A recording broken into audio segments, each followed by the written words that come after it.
Magazines and you.com for more information. Englishes. Napa Auto Parts of Altavista. Find your Napa know-how on Main Street in Altavista.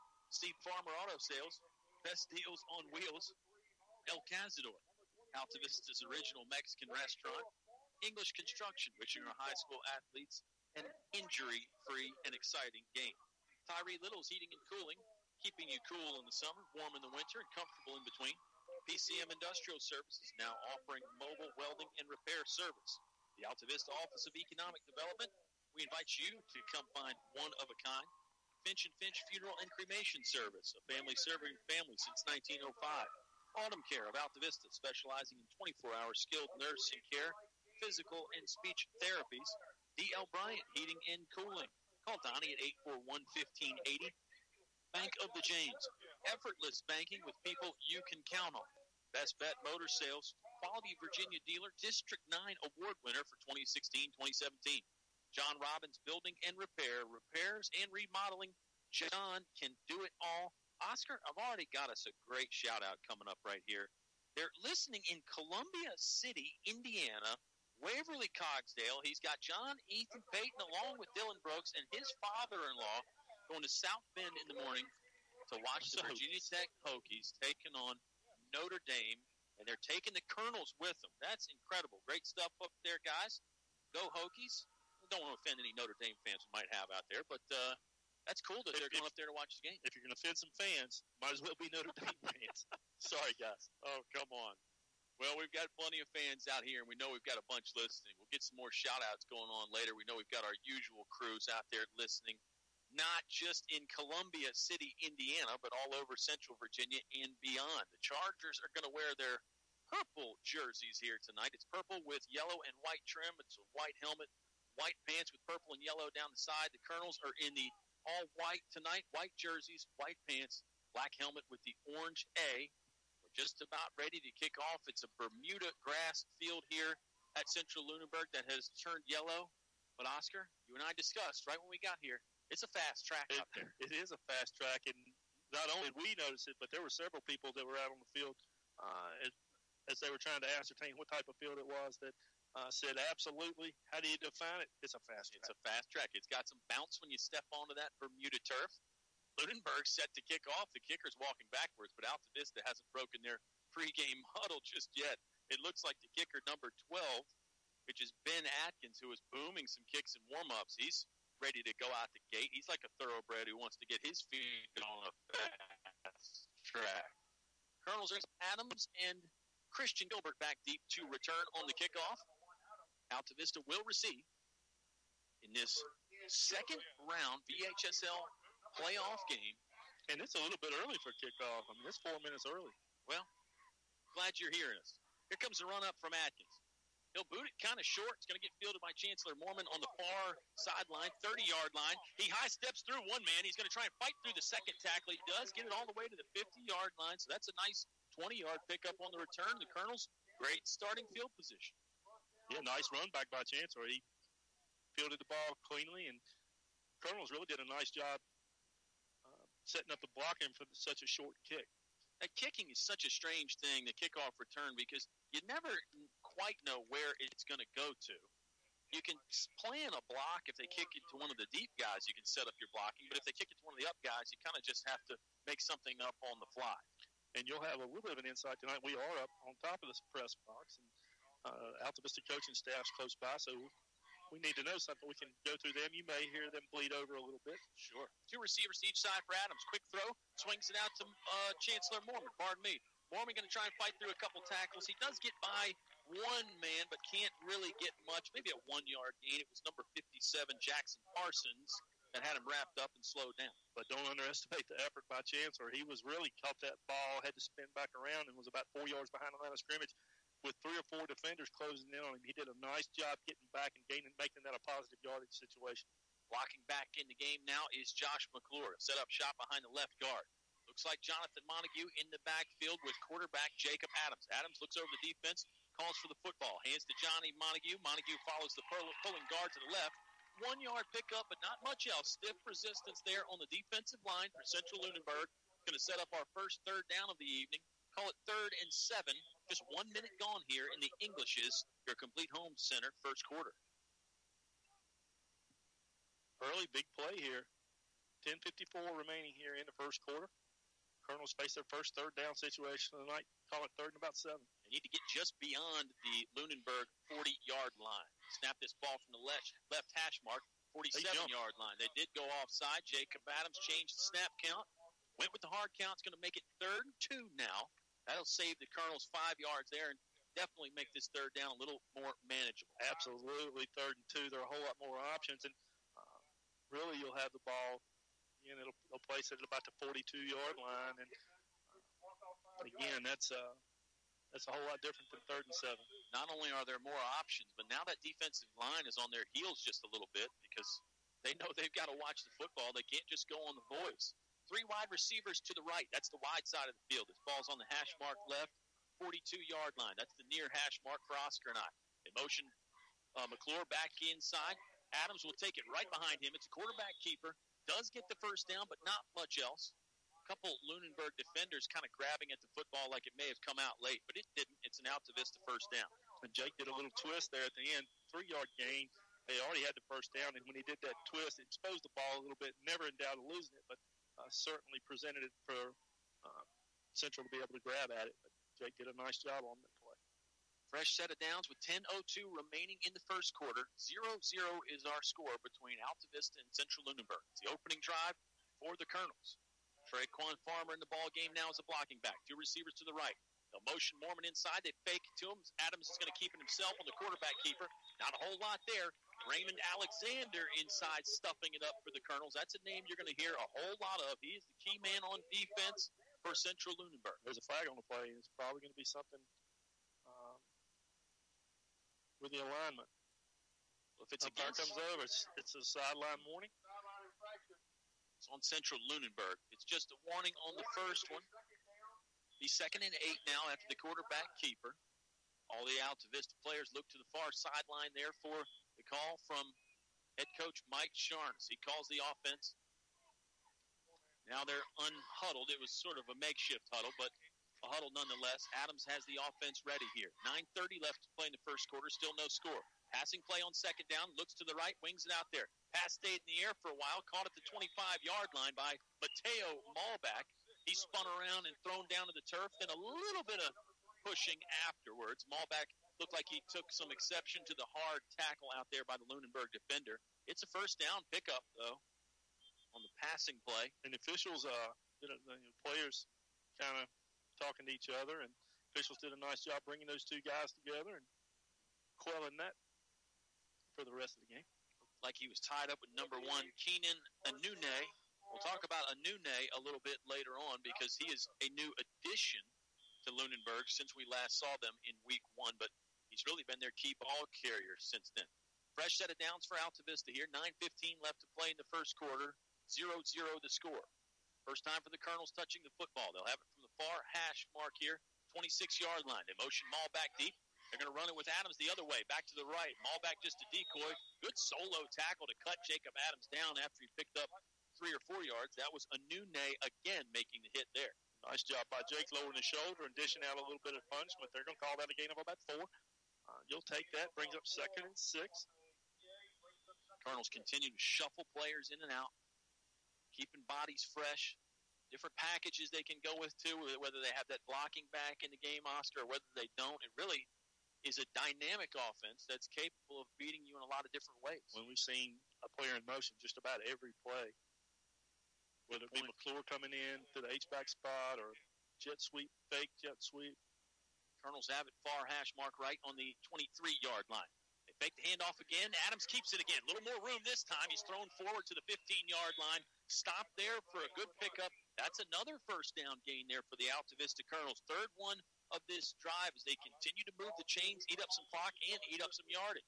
Well, and the maturation of Jake Adams as he was going down, he didn't stretch the ball out trying to get an extra yard. Then as he knew he was going down, he reached around with that other hand, grabbed the ball, and held on to it.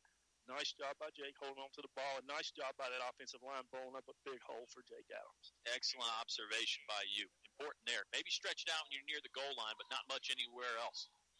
Adams goes with the hard count. Man in motion again. This time they'll give it to Mormon. He has to shake off one tackler, slides to another. Ball came out again. Looked like Mormon had it back, but I think you're right. Montague is going to end up with the football. It's Altavista football after a scare there, and what will end up being no gain. And the Colonels are very fortunate. Nice job by Chancellor trying to make a big play out of that, but nice job defensively. I didn't see who knocked the ball out for the Chargers, but Johnny Montague, man on the spot, fell on the ball.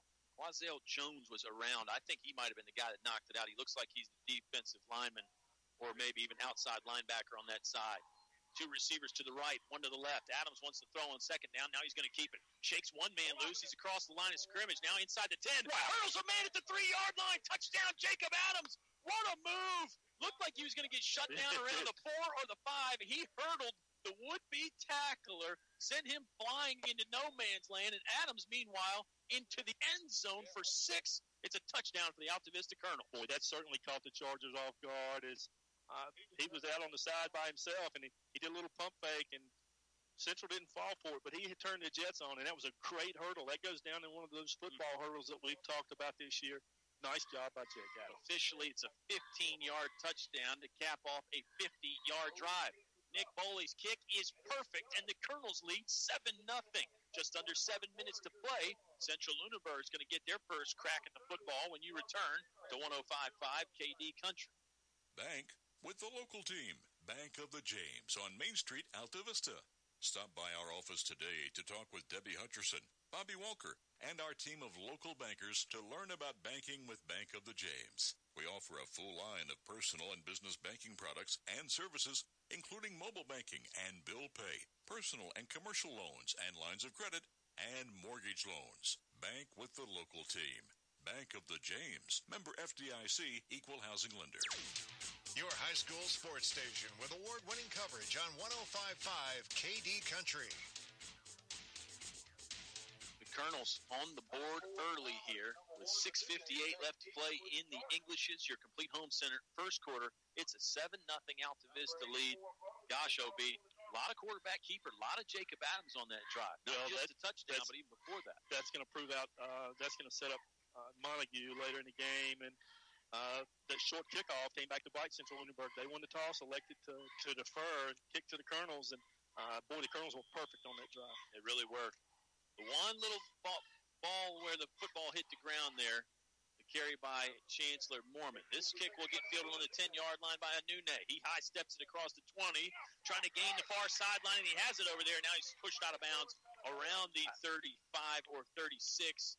You can see why Hoehne, this new man that they've picked up, he's not that new, but he didn't play in the first game against Altavista, so he's new to us. He's got electric speed. Yes, he does.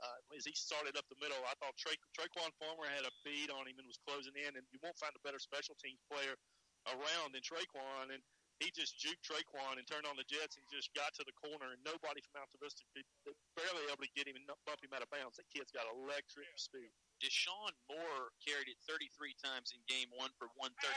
Passing play here. It's kind of a trick play. He'll throw it deep. Colonels are okay in coverage. Nearly pulled in by Hoehne, though. It falls incomplete. He just went over the top of Christian Gilbert. Christian was there. He was in great position. The pass was well thrown in a place that only Hoehne could catch it. Well, yeah, it really was. Either Hoehne was going to catch it or nobody was. I mean, it was Christian Gilbert was there and elevated.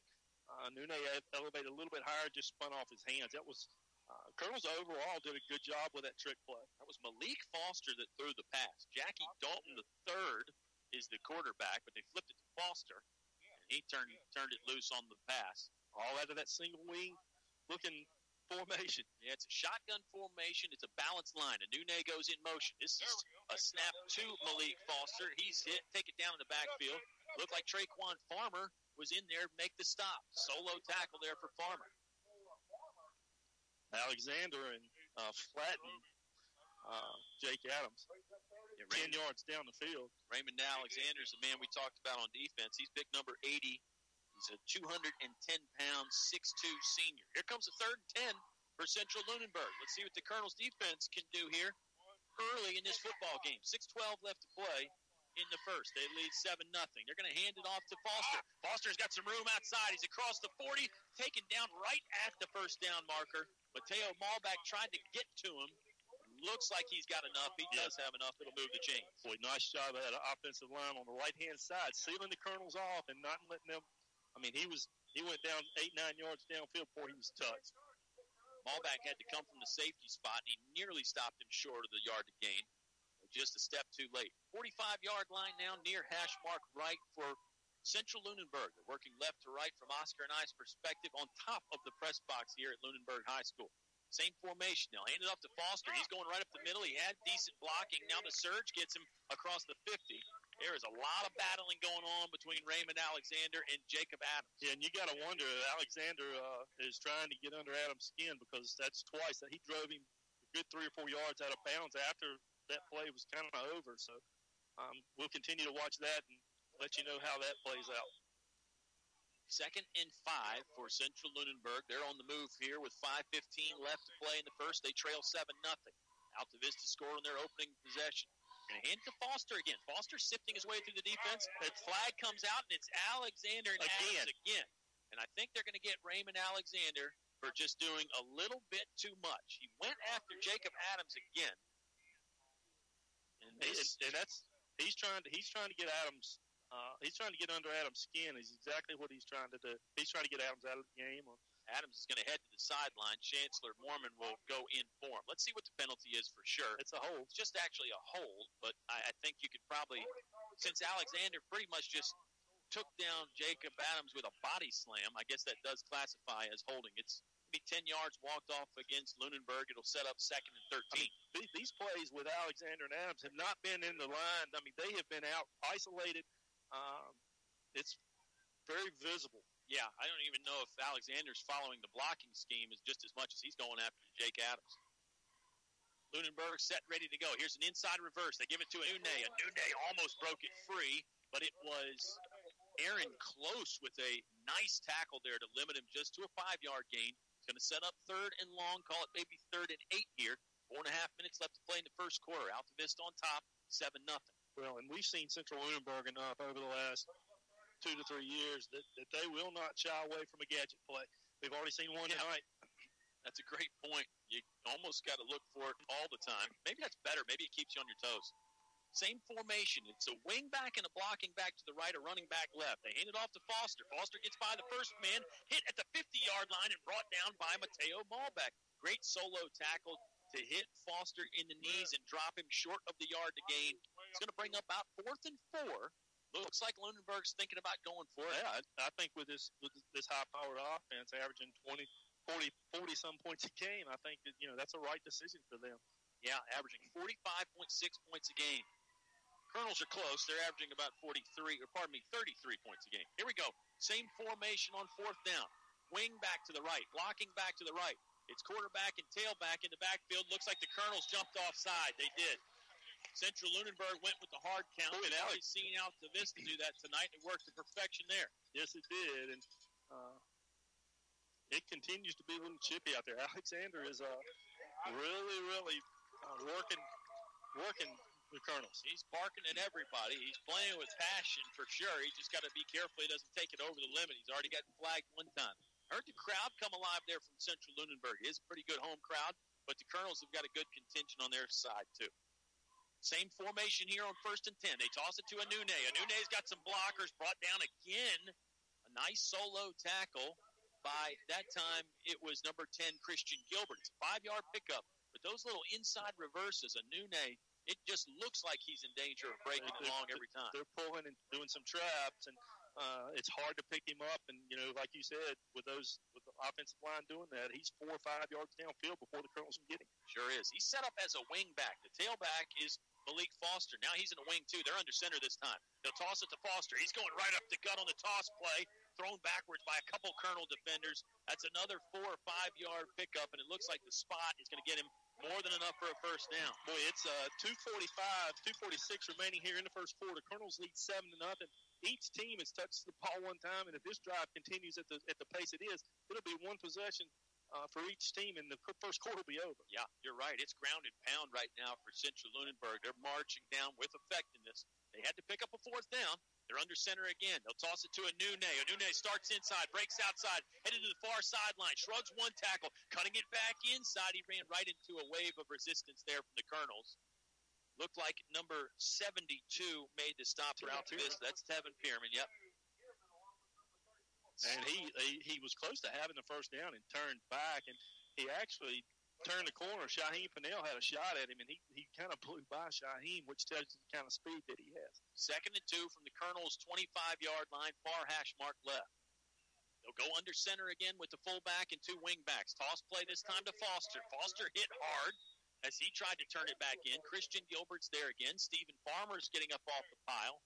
So is Tevin Pierman again. It's only a 3-yard gain, but it's enough for a first down. And there's Adams is involved again with Alexander 10 yards downfield. I don't know what the officials can do other than just maybe throw a flag if it goes on too long. I mean, you can't tell a guy, hey, you can't block this, man. And I don't want to belabor the point, but it's out on the edge. It's in the wide open space, and it looks a little obvious to me. Yeah, it does. It's not around the football. At least it hadn't been yet. Shotgun formation. They'll put a Hoehne in motion. They hand it to Foster. Foster going off tackle right. Now he's trying to go to the far sideline. He's dropped by Matt Aiken. Matt Aiken, the high motor man, just really step for step with Malik Foster and was able to stop him right around the 20-yard line. So flag on the play. Officials did kind of blow the whistles a little bit extra that time. They're going to talk something. They're going to talk about something. It's a hold. It is. Flag was kind of hard to see. It's going to be holding on the Chargers. It'll back them up. Gosh, after they step off the 10-yard penalty, it's going to end up being about 1st and 20, maybe even 21. Might be 1st and 21 yards. We've got 1:20 left to play in the first quarter. 7-0 Altavista on top. First quarter presented by English's, your complete home center. New colors and styles of Orca coolers and cups available today at English's. 1st and 20 from the middle of the field. Chargers are set down in the 3-point stance. They snap it to Foster. Foster wanted to throw again. He still got the ball up. He's going to take it down and run. He took some serious shots. Traquan Farmer's the one that had him originally, and then Matt Aiken and Mateo Malbeck cleaned up the rest of it. Good job by the Colonels maintaining the defensive integrity there and watching for the cutback. And we're under a minute, folks. Yeah, this might be the last play they run in the first quarter. It's still the first possession for Central-Lunenburg. Colonels got the ball first and scored. They lead 7-0. I'm Kyle Hoehne. He's Oscar Briggs. Thanks so much for joining us here. It's turning into a cool Friday night. It was warm earlier. 2nd and 20 here for Lunenburg. Passing play. Dalton wants to throw. Left-hand passer's got a man going down the sideline. That's a Hoehne, and that's a touchdown. He beat the defensive coverage, caught the ball around the 5-yard line, and nobody between him and the end zone. That is a 32-yard pass and catch from Jackie Dalton to Keenan Hoehne. And we've seen some guys with speed this year. When you talk about an Appomattox and a Dan River and a Rustburg, I don't know if anybody's Hoehne may be as much speed as anybody. He ran by Jake Adams. I didn't think he was going to be able to run that ball down. I didn't either. I thought the pass was overthrown, but he just kept sprinting hard and got under it. Here comes the extra point try. Snap is back. Ball gets to the block. Kick by number 12, Ben Atkins, is good, and we're tied 7-7. Just 24 seconds remaining in the first quarter. It's playoff football on 105.5 KD Country. You'll always leave happy after purchasing a Best Bet Motor Sales vehicle. Stop by our Rustburg or Amherst sites and check out our great inventory of pre-owned cars, trucks, and SUVs. Best Bet Motor Sales, proud to have been awarded the Virginia Quality Dealer Award for District 6, 2016-2017. See for yourself our great selection of pre-owned vehicles. Browse our vehicles. BestBetMotorsales.com, home of the 60-second guaranteed credit approval. Now back to the action with Colonel Sports on 105.5 KD Country. Well, in the week leading up to this game, Oscar, I was talking to a lot of Colonel fans, and they were saying what you heard a lot of people saying, oh, well, we beat Central-Lunenburg once this year. It shouldn't be a problem, right? Better hold on to that thought because this is a Central-Lunenburg team that is very good.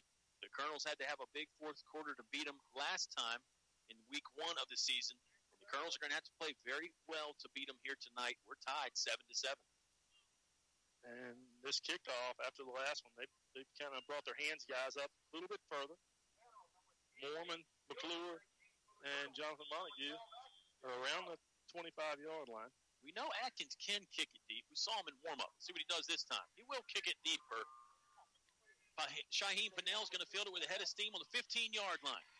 Got caught around the 30-yard line and dropped there, but it's a decent return and decent starting field position. Raymond Alexander, the man on the stop, and he has seemingly been on the tip of our tongues all night. Raymond Alexander's a good player. Well, one of the things that we said when on the ride up was, well, Alexander can't make every tackle. Well, maybe he he can. certainly has been involved in just about all of them in the first half, first quarter. Keenan Anune has done some things on defense too and offense. And again, if you didn't hear us talking about it earlier, Anune did not play in the first game. We don't even think he was on the team in the first game, but he's on the team now, and he's got a receiving touchdown. Here comes Adams. He fakes the handoff, wants to roll out and pass. Shakes one man loose. He's going to throw it long. He's got Malback open. Malback laying out, diving, but he couldn't pull it in. Great effort by Mateo Malback at the 20. Pass is just a foot too long. Mateo might could have caught that if he'd have run through the ball. It looked like he started easing up a little bit. But he was there, and Jake scrambled out of trouble and made a great throw. Yeah, Adams with the elusiveness just to have the ability to throw the ball. Looked like he was going to get boxed in there in the backfield. Then Anune was the one trailing the ball back. 11 seconds remain in this first quarter. First quarter presented by English's, your complete home center. We're tied 7-7. Each team has touched the ball once. Each team has scored once. Offense is set, ready to go here. Two receivers to the left, one to the right. They'll put McClure in motion. He's a blocking back. Snap finally arrives. They hand it to Jonathan Montague. No, Adams going to keep it himself.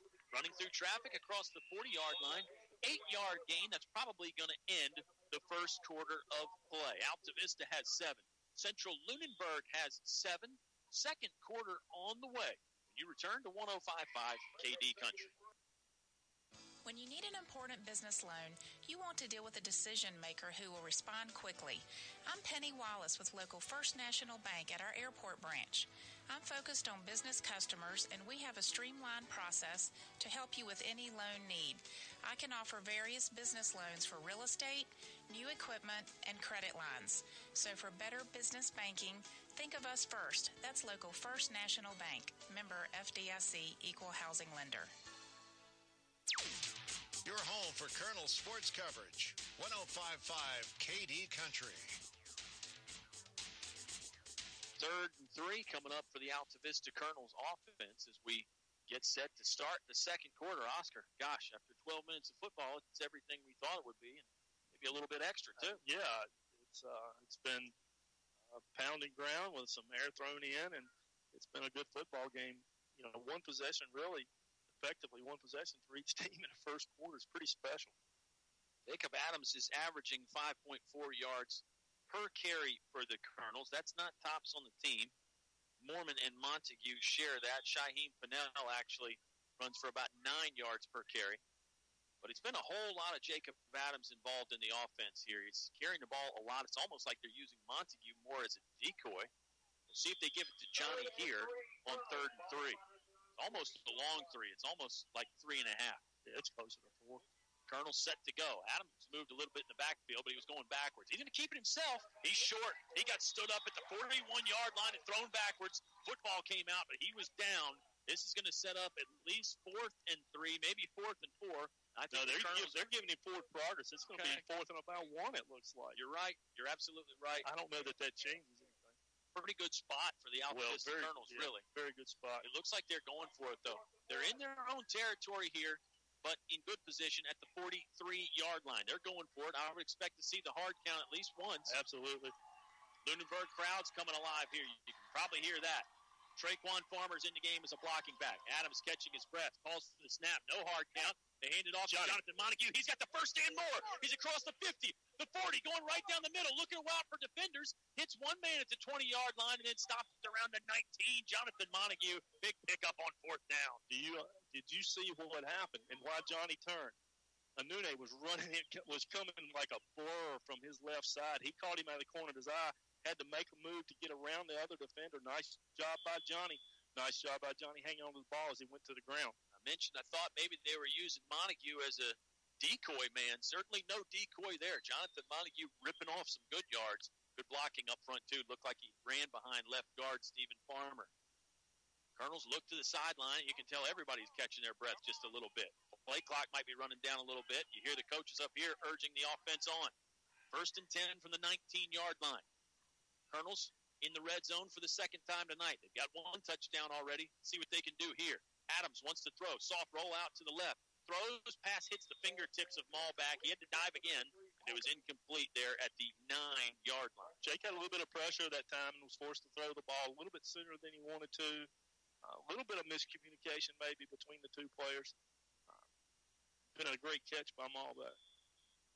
It would have been a great catch, and I think you're right. I think the pressure maybe forced Jacob into pulling the trigger just a little bit early. He wanted to let Malback get out of that break a little bit. Well, we're down on the end of the field where last year we saw Mateo Malback make one of the best catches we've seen out of a Colonel in quite some while. So saw him make a great one last week. Malback caught 3 touchdown passes last week. They motion Farmer into the interior of the line. Adams is going to run. He's going up the middle. Now darts outside. Shaking off tacklers. He's inside the 10. Look at Mateo. Step move at the 5. Malback continuing to block there at the 2. Their flag comes out late as Adams is run out of bounds around the 4-yard line. There was an extra shove with him about 4 to 5 yards out of bounds, and that's going to be, looks like it's going to be on Lunenburg, and that'll put him first and goal from around the 2. Yeah, it looked like he went out of bounds at the 4, half the distance, probably around the 2. I think that's a good call by you, Mr. Briggs. Adams was showcasing every move in the arsenal there. It was more juke moves than a video game, but he managed to get a pretty good pickup out of it. That ball was snapped on the 19-yard line. He got inside the 5. Officials are talking to somebody from Lunenburg, it looks like. Might be against the Colonels then. You get that impression? I don't know. Unless they're telling the defensive captain for Lunenburg, hey, you need to tell your guys to cool it. It may be what it is. 10:24 left to play in the second quarter. It's a 7-7 ball game. If it's against the Colonels, then and they're asking the Lunenburg player if they're going to accept the penalty, it's a no-brainer. Right, they're inside the 4-yard line. Why wouldn't you accept the penalty? Exactly. It's against Lunenburg, I think. Yeah, they just marked it off. It is personal foul against the Lunenburg Chargers. And that's it. That's all. No. 2 personal fouls against the Chargers. That was the discussion. Maybe that's exactly what it was. And I guarantee that's what the umpire was doing was, okay, guys, 2 personal fouls on one play. That's enough. Yeah, I think you're right. And probably rightfully so. 1st and goal for Altavista. This ball's on the 2-yard line. Jacob Adams looking over the defense that's all stacked up on the goal line there, trying to keep the Colonels out. They hand it off to Jonathan Montague. Johnny's in, relatively untouched. It's a touchdown for the Altavista Colonels. They lead 13-7. Johnny Montague capping it off with a 2-yard TD. Boy, and you had Aaron Close and Josh McClure over on that left side, and he just walked into the end zone. Nice job by those 2 men as well as the offensive line. 68-yard scoring drive, OB. And the Colonels had 4th and 1 right here around the 45-yard line. Were able to power through that. Nice drive from the Colonels. Excellent stuff there. Jonathan Montague made the long run on the 4th down run. Nick Foley's kick is good. Altavista has the lead back, 14-7. Central-Lunenburg is going to get the football back with 10:19 in the half when you return to 105.5 KD Country. Napa has Castrol GTX conventional, high mileage, and Edge full synthetic motor oil on sale starting at $3.49 a quart. So if your engine sounds like this, or even this, we have a Castrol for it starting at $3.49 a quart. That's Napa know-how. Napa know-how. General states pricing. Sales prices do not include applicable state, local taxes, or recycling fees. Offer expires 11/13/16. Brought to you by Napa of Altavista on Main Street in Altavista. Your station for high school sports play-by-play is 105.5 KD Country. 14-7. The Altavista Colonels have the lead back. 10:19 left to play here in the half at Central-Lunenburg. I'm Kyle. He's Oscar. We'll say hello to the crew listening at the ENS Mart. We'll say hello to Grandma Dory tuning in Fancy Gap, Virginia. The beauty of KDCountry.com. You can listen anywhere. Montague with his 7th straight game with a rushing touchdown, Oscar. Impressive. You talked about him being a decoy. Not that drive. This Nick Boley kick's going to hit the ground at the 10, fielded by Hoehne at the 8, just outside the numbers. Sutter step move. Anune's going to cut it back. He's running east to west across the 15-yard there's line. a flag. The block in the back happened around the 15. Wow, what an athlete. Hoehne is still on his feet. Traquan Farmer almost changed that. He actually couldn't bring him down, but the forward progress has stopped. There's multiple flags Christian on the play. Gilbert got spun around out there. There's going to be multiple penalties here, and it looks like one placed around the 15-yard line. He picked up the flag and moved it just a tad. I'm going to tell you what, still, if you don't stay in your lane and you're not disciplined, the Colonels kind of converged on him. He bounced outside, looked like he was going to break it away. Traquan Farmer was there, cut back, even with a great tackle, attempted a tackle. They got him down low. He was able to keep his feet. Again, Traquan Farmer's the one that ended up coming up cleaning it up. Not only is Hoehne fast, Keenan Hoehne is a junior. He's 6 feet, 171 pounds. But not only is he just fast, flat-out sprinting speed, he's got moves, too. He has vision. He appears to be the total package. The penalty is against the Chargers, and the ball is spotted on the 7-yard line. Chargers will take over there. Looks like they're under center. Wing back on each side, fullback right behind the quarterback. They'll toss. This is a new running back. Looks like it might be Deshaun Moore on the carry. No, it was number 32, Deontay Crowder. He picks up a small piece of yardage, more than a small chunk. It's actually about 6 yards on the first down running play. Yeah, and they're pushing the offensive line from Colonel's back, and Colonels have got to make an adjustment. There's no surge up front. There's no better to do it than Coach Rhodes. 9:35 left to play in the half. Wouldn't shock me if the Colonels didn't get the football back. The way Central-Lunenburg eats up yards and clock. Ball carrier still on his feet to the 17-yard line, now falling forward at the 18. Big mass of bodies there. Gilbert was getting off the bottom of the pile, so was Traquan Farmer. That was number 17 that time, Malik Foster on the carry. It is enough for a Charger first down. They'll move the chains with 9:15 left to play in the Englishes, your complete home center, second quarter. It's a 14-7 Altavista advantage. Colonels have touched the ball twice. They've scored twice. Lunenburg's had it twice. They're in the process of completing their second drive. Toss play here going outside to the near sideline. Colonel's initial tackler missed it, but Traquan Farmer didn't. Shoves him out of bounds around the 23-yard line, maybe the 22, depending on the spot. 2-yard pickup there on first down for the Chargers. Malik Foster again.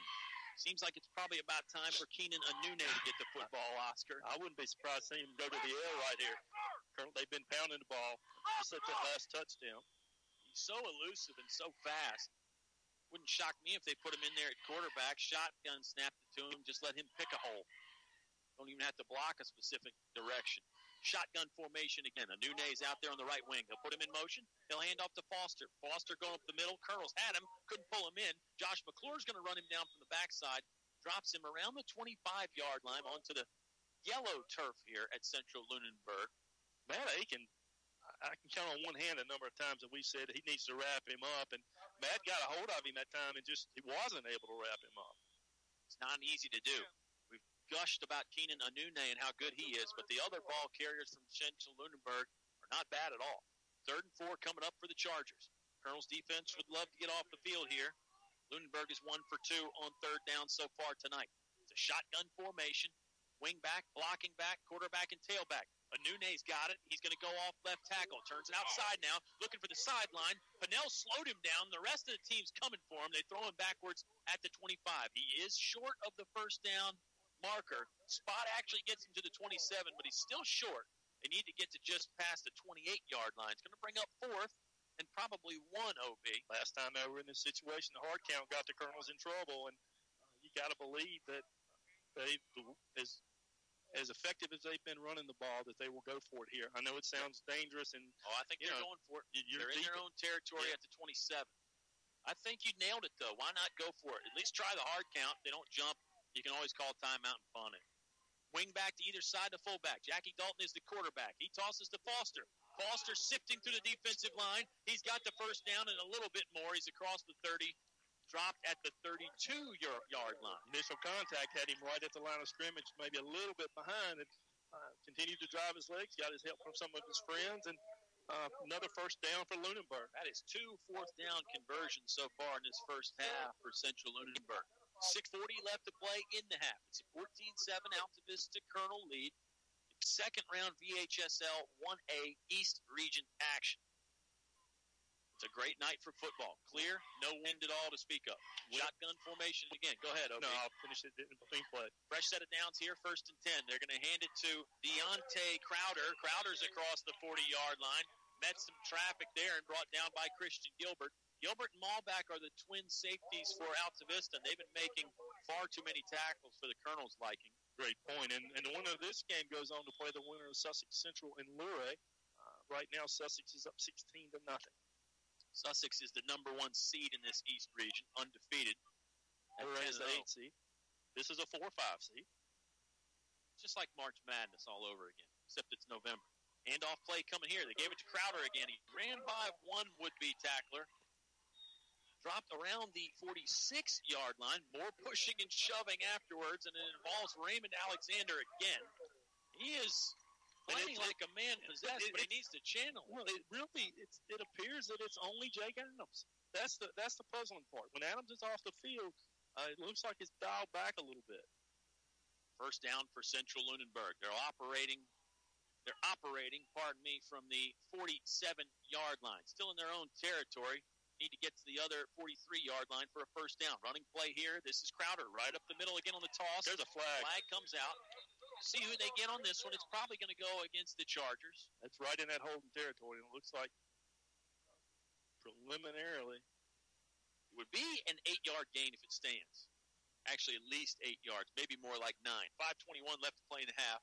At 14-7 Colonel lead, the penalty is against Central-Lunenburg. If they're marking that from the spot, which is about 1 yard behind the line of scrimmage, they'll bring up 1st and 21. That's about right. I think you nailed it. Yep. 1st and 21, we'll call it. Ball is now resting on the Charger 37-yard line. They need to get to the Altavista 43-yard line. Clock starts up again after the officials spot the football. 5:10 left to play in the second quarter. Appreciate you tuning in wherever you're at. Shotgun formation again. Whistles blow. Altavista's defense wants to take a timeout to talk things over. We need a breather too. Colonels are on top, 14-7. 5:02 left to play in the half. It's Colonels football on 105.5 KD Country. Hi, I'm Jordan from ShopOrcaCoolers.com, and this is the Orca Team Chaser Series. Made just like the stainless steel Orca Chaser, you'll love everything about the Team Chaser Series. With 14 different color combinations to choose from, we're confident you'll find one for your favorite team or school. The Team Chaser Series comes with a new whale-tail flip-top lid, which means less fills and the ability to see when you need a refill, making it perfect for tailgates, games, or from the comfort of your own home. Available now at English's, your complete home center, North Main Street, Altavista. More live high school sports action on 105.5 KD Country. We return to Central-Lunenburg High School. Chargers trailing at the moment, 14-7. I'm Kyle Hoehne. He is Oscar Briggs. We'll have updates periodically throughout the night from some other games. It'll be a great time to do that at the Subway halftime show. This game flying by, though, OB. Other than the touchdowns. It's clicking by. Yeah, other than the touchdowns in that timeout, we really haven't had many stoppages whatsoever. Well, you're running the ball, so the clock continues to run. You got a 25-second play clock and 10, 15 seconds in between plays, so you're talking about 40 seconds per play, and it's just chewing the clock up. That's exactly right. You're going to hand it to Keenan Anune. Boy, what a wall. Near sideline. Pennell slowed him down again at the 45-yard line. That allowed the rest of the defense to get there in pursuit. Good job by Shaheem to make enough contact to slow him, and then it was Christian Gilbert and Ethan Young. After he picked up 8 or 9, and really the left side of that wall of that offensive line set up a nice wall, almost like a kick return, and Shaheem, like you said, Shaheem did a nice job of getting to him and slowing him down to get some help. Pennell might have sold out a little bit too much for the big hit, but it certainly stopped Anune in his tracks. It brings up 2nd and 11. You're right, though. It was after 9 yards of green grass, or yellow grass anyway, was ripped up there by Anune. This ball's going to get snapped to the near hash mark, 46-yard line. They'll hand it to Malik Foster. Foster turns it up in the middle, spin move there at the 50-yard line, falls forward to the 45. He's short of the first down marker, but it's going to set up 3rd and 2. Christian Gilbert again on the stop, and remember, he's a safety for Altavista. The defensive line not getting much penetration right now at the moment for Altavista. More like third and a long one even. 3:50 left to play in the half. Yeah, we have a tendency to look at the yard marker over the down marker, and it's not always in alignment with where the football is. Very true. Here comes the under center formation. They toss to Hoehne. Hoehne going right up the middle behind the center and the quarterback who actually turned into a blocker. He's well past the first down pickup. He's across the 40-yard line. Stopped around the 39 or 38. Fresh set of downs. That keeps the chains moving. It's a third down conversion there, and pretty good for the Chargers considering it was first and 21 at one point. But Keenan Hoehne can rack up yards very quickly. They'll get under center again here. Looks like an unbalanced line to the right to me. Here comes the toss play again to Hoehne. Same play going right up the middle behind a big mass of bodies. Not as much to gain this time, just 2 yards on the pickup on the first down running play for the Central-Lunenburg Chargers. It's not only Hoehne, but they're putting Dante Crowder in, who's done a nice job tonight too. Yep. This Malik Foster too. Malik Foster. This offensive line's done a very good job. Tell you what, looking at Hoehne coming off, he is dead. He's gassed. He walked past all the teammates, didn't say a word. He just shrugged, and he's going to sit down on the bench there. As we just mentioned, though, plenty of other capable ball carriers for Central-Lunenburg. They'll hand it to Dante Crowder. Tevin Pearman got him and threw him backwards, suplex style at the 41-yard line. Mentioned that the D-line wasn't getting a lot of penetration. They did there. Tevin Pearman with a big-time stop. Boy, and Tevin is one of those players that just continues to get better. As the season gets on, he's getting stronger, more knowledgeable of the game, more aware of what his capabilities are, and, really an all upside for Tevin, and he's really starting to come into his own. 3rd and 11. They're going to snap this ball middle of the field, 39-yard line. They need to get to the 28-yard line. Shotgun formation again. Oh, the snap is hot. Crowder has it, but he's going to get hit and thrown backwards. It's Traquan Farmer like he was shot out of a cannon on the defensive line. Timeout for the Altavista Colonels. They want to stop the clock before the punt. We'll take the timeout, too. Under 2 minutes to play in the half. Altavista leads 14-7 on 105.5 KD Country. The memory of the loss of a loved one can be difficult to cope with during the holiday season. Finch & Finch Funeral and Cremation Service invites you to a holiday remembrance service Sunday, December 4th at 3 p.m. The Reverend Ben Horrocks from Lane Memorial United Methodist Church will conduct a special service to honor families who have lost a loved one during the past year. That's Sunday, December 4th, 3 p.m. at Finch & Finch in Altavista. For more information, visit FinchAndFinchFuneralService.com. Back to the press box for high school sports on 105.5 KD Country. Central-Lunenburg started that drive from the 7-yard line, Oscar. They ran off about 9 minutes of clock, but the Colonels look like they have a stop. It's setting up 4th and about 20, and Lunenburg is in a punt formation. They'll send Gilbert and Malback deep to return. Great job there by the defensive line. It was Pearman on 3rd down, Farmer on 4th. The Colonels nearly got to the punt. How did they not get to it? That's the million-dollar question. How did they not block that punt? There were 4 players closing in on him. I don't know how they didn't block it. Tevin Pearman was one. Traquan Farmer was one. McClure was the other. And it looked like Ethan Young was the 4th Colonel that was in the area. Ball just slid right through their outstretched arms. Ball went out of bounds at the 25-yard line. But with 1:48 remaining here in the second quarter, Colonels leading 14-7. That's the first defensive stop of the ball game. Mm-hmm. That's incredible. Not many possessions in this ball game. This is just the 3rd time the Colonels have handled the football on offense. They'll need to go 75 yards in a minute and 48 seconds if they want to score. Well, they have one timeout remaining. The main thing is the Colonels do get the ball back first in the second half, and you want to make sure you don't have a turnover. Adams is being told to buckle the chin strap. And they can flag you for that, but traditionally they'll give you a warning first and just tell you to buckle up or put the mouthpiece in. That's a nice notice by the official and really nice job. It's like close in, there's a blocking back. Colonels are ready to go. Adams is going to keep it. Off left tackle on 1st down. Got hit hard in the hip, and the football came squirting out. Malback got it in his hands. I do not think that ball was thrown by Jacob Adams. A flag came flying in. No, but it's a towel. It certainly looked like a flag from here. The football went flying out sideways And forward.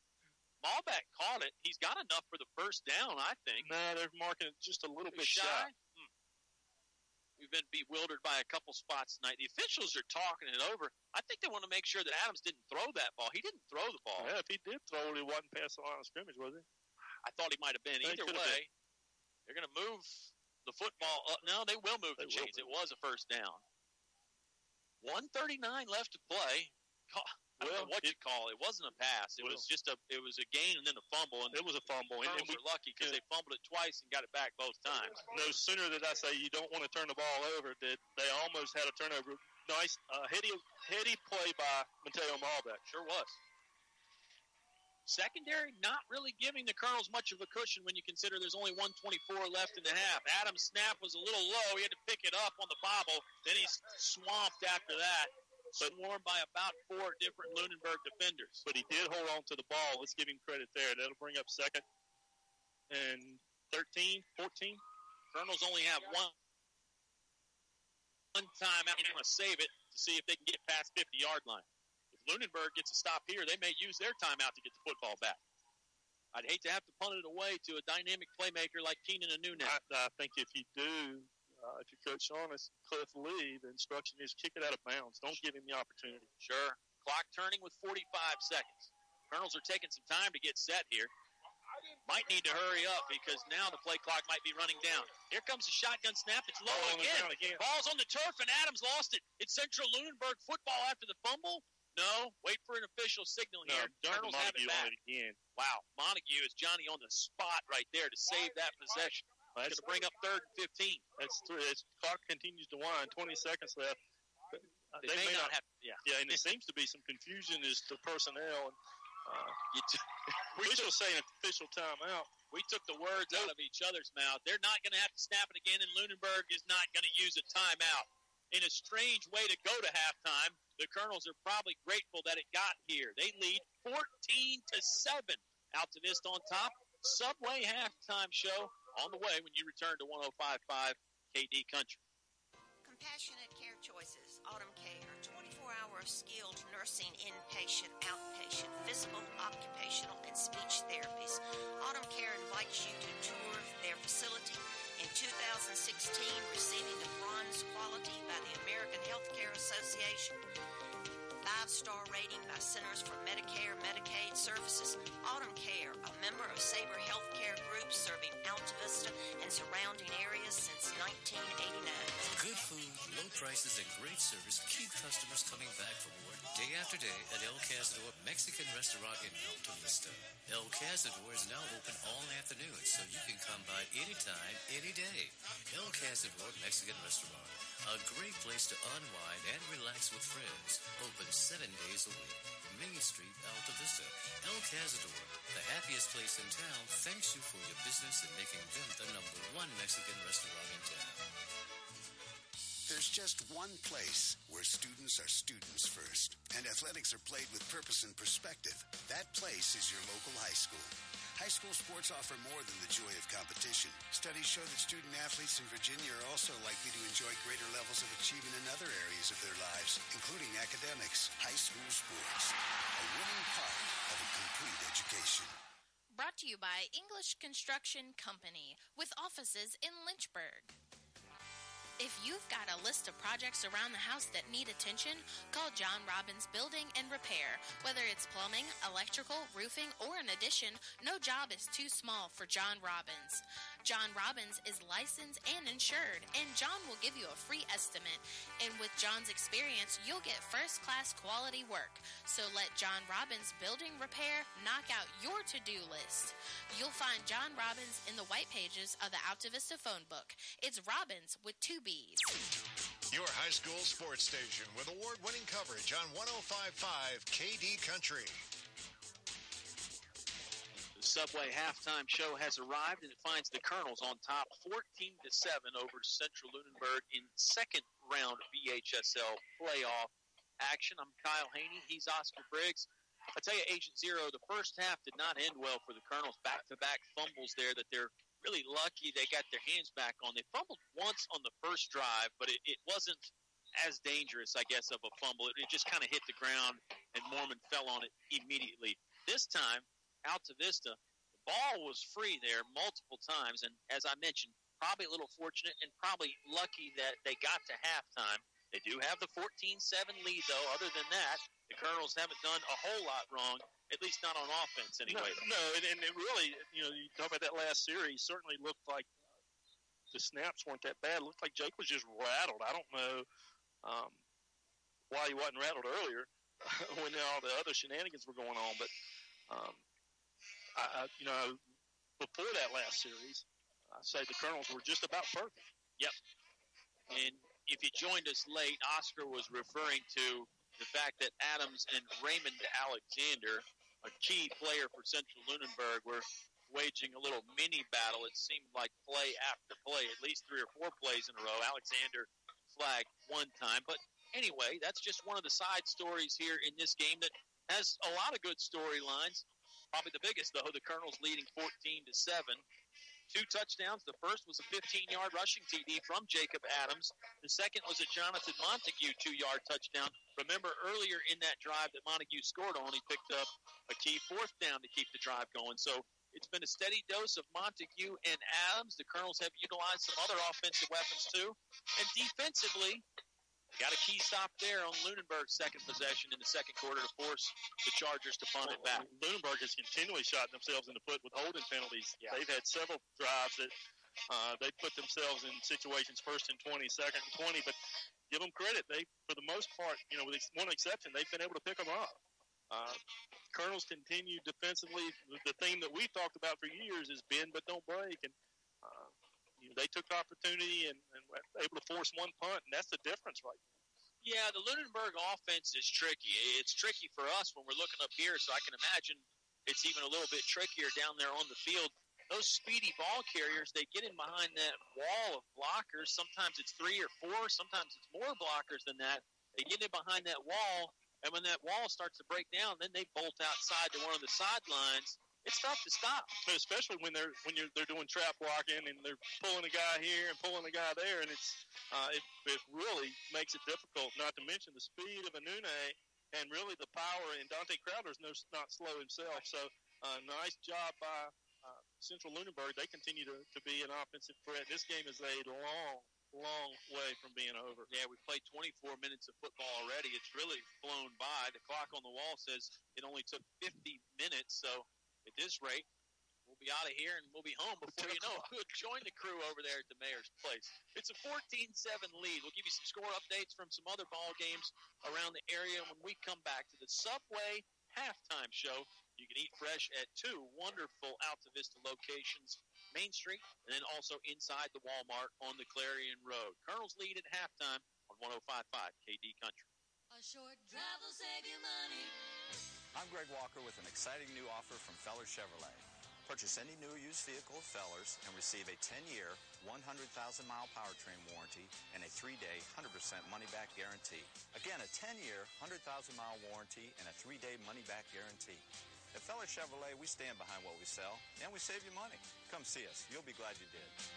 A short drive will save you money. Fellers Chevrolet in Altavista. Introducing D.L. Bryant Heating and Cooling. A name you've grown to trust, Donnie Bryant is back with D.L. Bryant Heating and Cooling. As an American Standard dealer, D.L. Bryant Heating has the tools and the talent to handle all of your heating and cooling issues, large or small. Call 841-1580. That's 841-1580 for D.L. Bryant Heating and Cooling. Call 841-1580 for a name you can trust, Donnie Bryant and D.L. Bryant Heating and Cooling. There's nothing like a winning team to bring pride and enthusiasm to a community. The Altavista Office of Economic Development is a proud supporter of Colonel football. Congratulations to the coaches and players on a winning season, and good luck in the playoffs. The Altavista Office of Economic Development, helping grow a better community. For more information on business incentives, contact Dennis Jarvis at Altavista Town Hall on 7th Street. Life happens. Divorce, family problems, criminal charges, civil litigation, personal injury cases. Turn to David W. Shreve, an experienced attorney at law. David W. Shreve has been practicing law for over 30-plus years. A free consultation for personal injury cases. Call today, 369-6621.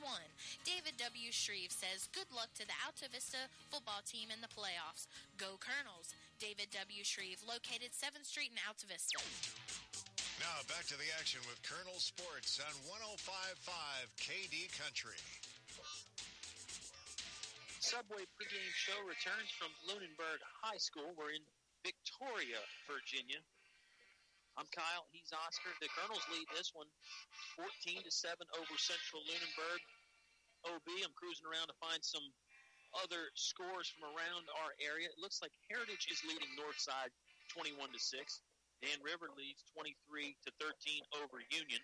Brookville trailing Blacksburg at the moment 14-7, and Appomattox and Giles are tied 7-7. Wow. Our good friends at Rustburg are up 14-7. Stanton River running wild again, 32-14 in the second quarter over Magna Vista. We mentioned Stanton River. Before we get to the scores, should we reveal a little piece of information that you and I found out earlier before the game? Absolutely. You let the cat out of the bag now. Yeah, I don't know when this game was arranged, but it looks like Altavista and Stanton River are going to meet next year. Week 1, I believe they said. I didn't catch the week, but it certainly makes it's a natural game to play. Stanton River's close. The Lunenburg games are 80, 90 miles away, and looks like the Colonels are having a little bit of difficulty in scheduling, filling out that 10 game, even with the addition of Stanton River. I don't know who's dropped. Well, Nelson we know has dropped off. Right. 9 game schedule. They're still looking for a 10th right now. Yeah, it'll be interesting to see how that schedule develops, and that's a off-season kind of a storyline for sure. But it'll be neat to play Stanton River. It'll be a different team for us, and a team that is having a lot of success lately. That's a 4A team, too, by the way. That's a 4A taking on a 1A. You really got to tip your cap to Stanton River for taking that ball game, because normally those 4As, they don't want to drop down to play the 1As because you don't pick up enough points, and what happens if you lose? Right. When you're talking about a quality team like Altavista, there's a chance that you might lose.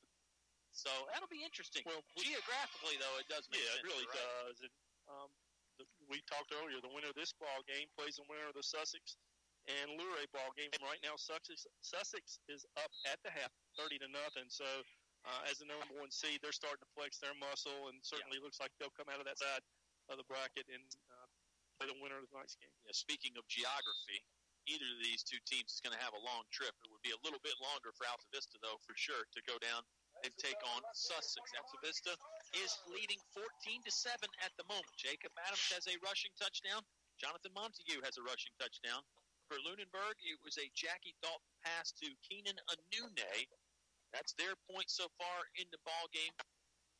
Lunenburg has only touched the ball twice, just 2 possessions, 1 TD, 1 punt. The Colonels only have 3 possessions. They've scored on 2 of them, and then time ran out on there at the half there in the third one. It's a Subway pregame show, as we mentioned. Adjustments, Oscar, I mean, what do you think? The Colonels' defense, I guess you could say they're 1 for 2. They've forced 1 punt. They've given up 1 touchdown. I know that's not good enough for Coach Mike Rev as the defensive coordinator.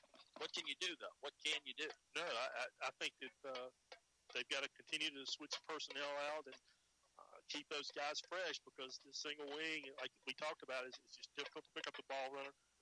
They got to find a way to keep Anune off the edge. Kids have got to be disciplined, get to the edge, and seal that edge.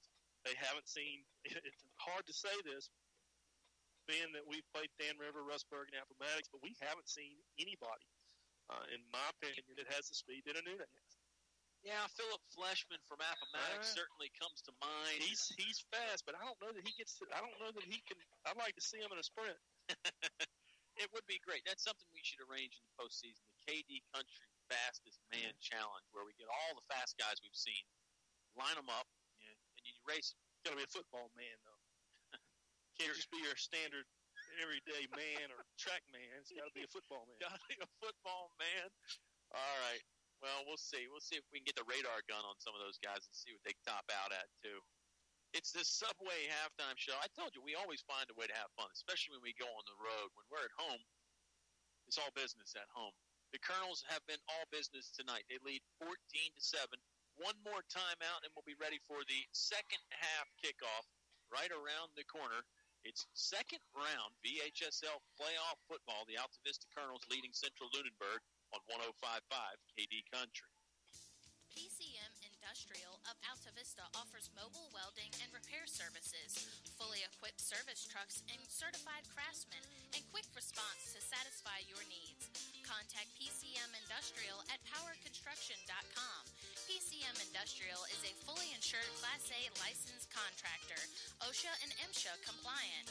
PCM Industrial Services of Altavista wishes Coach Sharnes and the Altavista Colonels football team good luck in another winning season.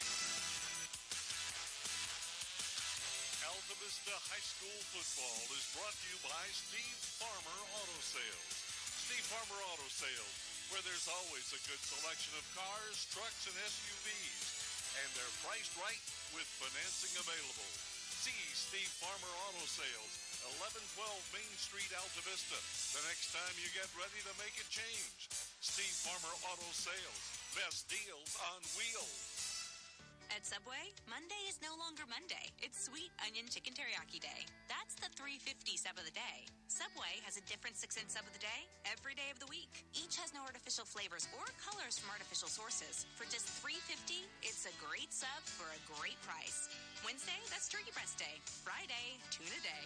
The $3.50 sub of the day every day at Subway. At participating restaurants, additional charges for extras and deluxe plus tax may not be combined with other offers, coupons, or discount cards. It's cold in here. Will your heating system keep you warm this winter, or will you spend a cold evening shivering under the covers? Have your heating system inspected today by Tyree Little's Heating and Cooling. Kent Tyree has over 20 years experience and specializes in heating, air, plumbing, and electrical, licensed and bonded. Call for an appointment today, 309-2266, 309-2266, Tyree Little's Heating and Cooling. Your home for Colonel sports coverage. 105.5 KD Country.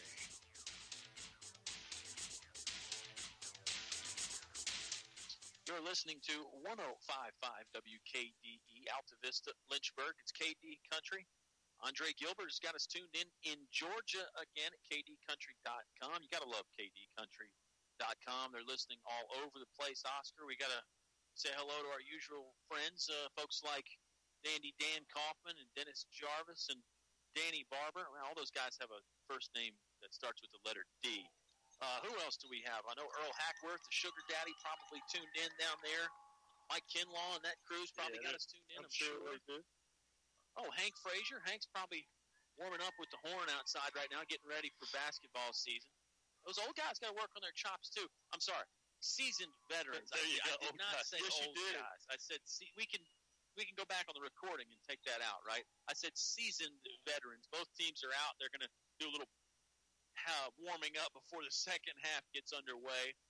It's turning into a little bit of a chilly evening, but not too cold out here. It was warm when Oscar and I got here, but we knew the temperature was going to drop quick. I have a feeling by the end of the game we'll start to feel it just a little bit.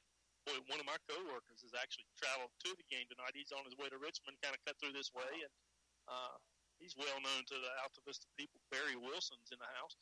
Good. I would bring him up here and let us talk to him a little bit from an officiating point of view. He does provide me some knowledge when I have a question. Of course, the Altavista coaching staff might throw him off. It's an inside joke, Barry, if you're listening. So, the Subway halftime show. I love Barry Wilson, by the way. The Subway halftime show rolls on here. Of course, 2 footlongs for $12 on Saturdays and Sundays at the Altavista Subway locations. Had a good trip in there this afternoon and would love nothing more than to extend this postseason for another week. It does look like the winner of this game is heading down to Sussex. They've got a 30-0 halftime lead over Luray. They're the number 1 seed. Been down there before. I know the William Campbell Generals have played down there a few years, and we've had those games on KD Country. think the Colonels have played Sussex once. Does that sound right?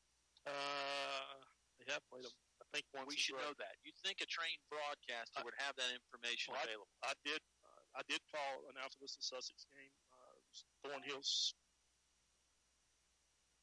So it was sophomore year, maybe.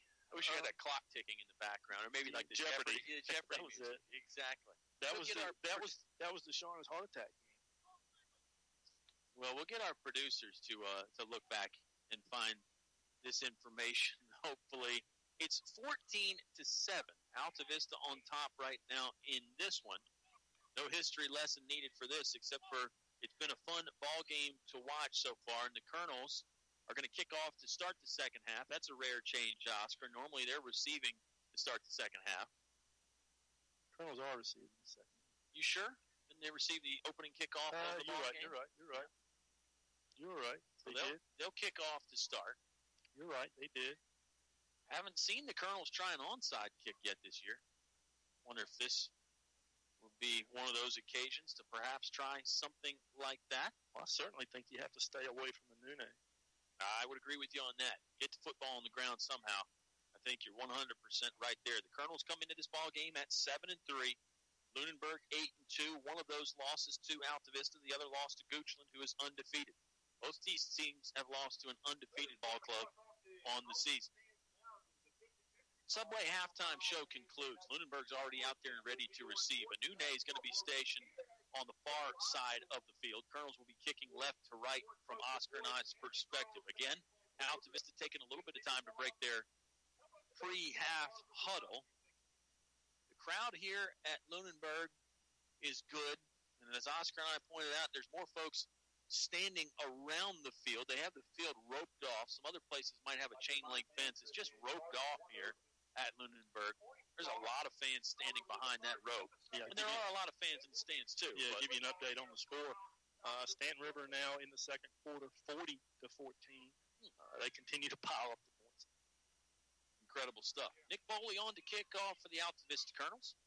He's a perfect 2 for 2 on the extra points so far tonight. Been doing a good job on the kickoffs, too. Let's see where this one ends up. Even if you don't kick to Hoehne, the possibility is that, they can hand off to him, but he gets it kicked to him. Gonna get it. Went right down the middle. He fields on the 9-yard line. He's heading left. Now cuts it back inside. Bottled up there by Tevin Fearman, and then a host of Colonels follow it up. Good job on the coverage there that time. Hoehne only picked up 10 yards on the return. Maybe 12 at most. Actually, one of the first players in was Grieshaber. Nicholas Grieshaber, who is the foreign exchange student for the Altavista Colonels. And you heard Coach Sharnes mention on senior night, he's not just a statue. He gets in there, and he's a football player. You saw it on that one. Getting some high fives as he returns to the sidelines. They'll spot this ball on the 23-yard line. Lunenburg will operate there to start the second half.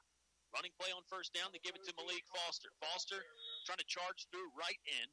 Didn't have a lot of room there. Looked like it was stopped up by Traquan Farmer and Stephen Farmer.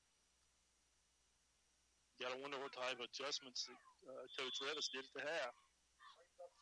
Hard to find any coaches better than Mike Revis as far as adjusting in-game. Yeah, I want him in my corner. Sure. On my sideline. I mean, he's great in practice, too, but in-game, he just has a way of diagnosing and moving the pieces around in a way that the players can understand, too. Shotgun formation, again, same play. Foster's going to take it a little bit more outside this time. Ballback got there, couldn't bring him down first, and then it was a 3-yard gain after Traquan Farmer ran him down from the backside. Traquan Farmer's had a great game. Yes, he has, and Matt Aiken was dead on his heels, too. Who's that coming up limp for the Colonels? Holding his arm. Looks like it might be Jacob Adams. That's who it is. It's going to be third down for for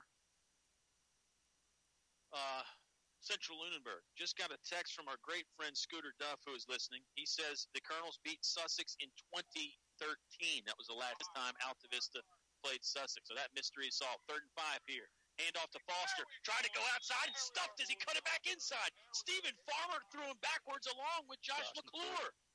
Great stuff there from the Colonels defense to get off the field on the opening drive and stuff Central-Lunenburg.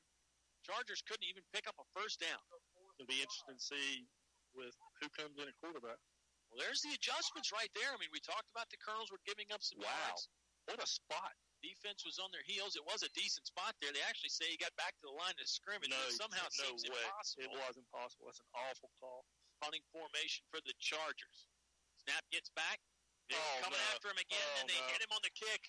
It's going to be at least a running into the punter and perhaps a roughing the punter. It's going to extend the drive for Central-Lunenburg either way because it's only 4th and 5. This is going to be enough. It's a personal foul. It's going to be 15 yards.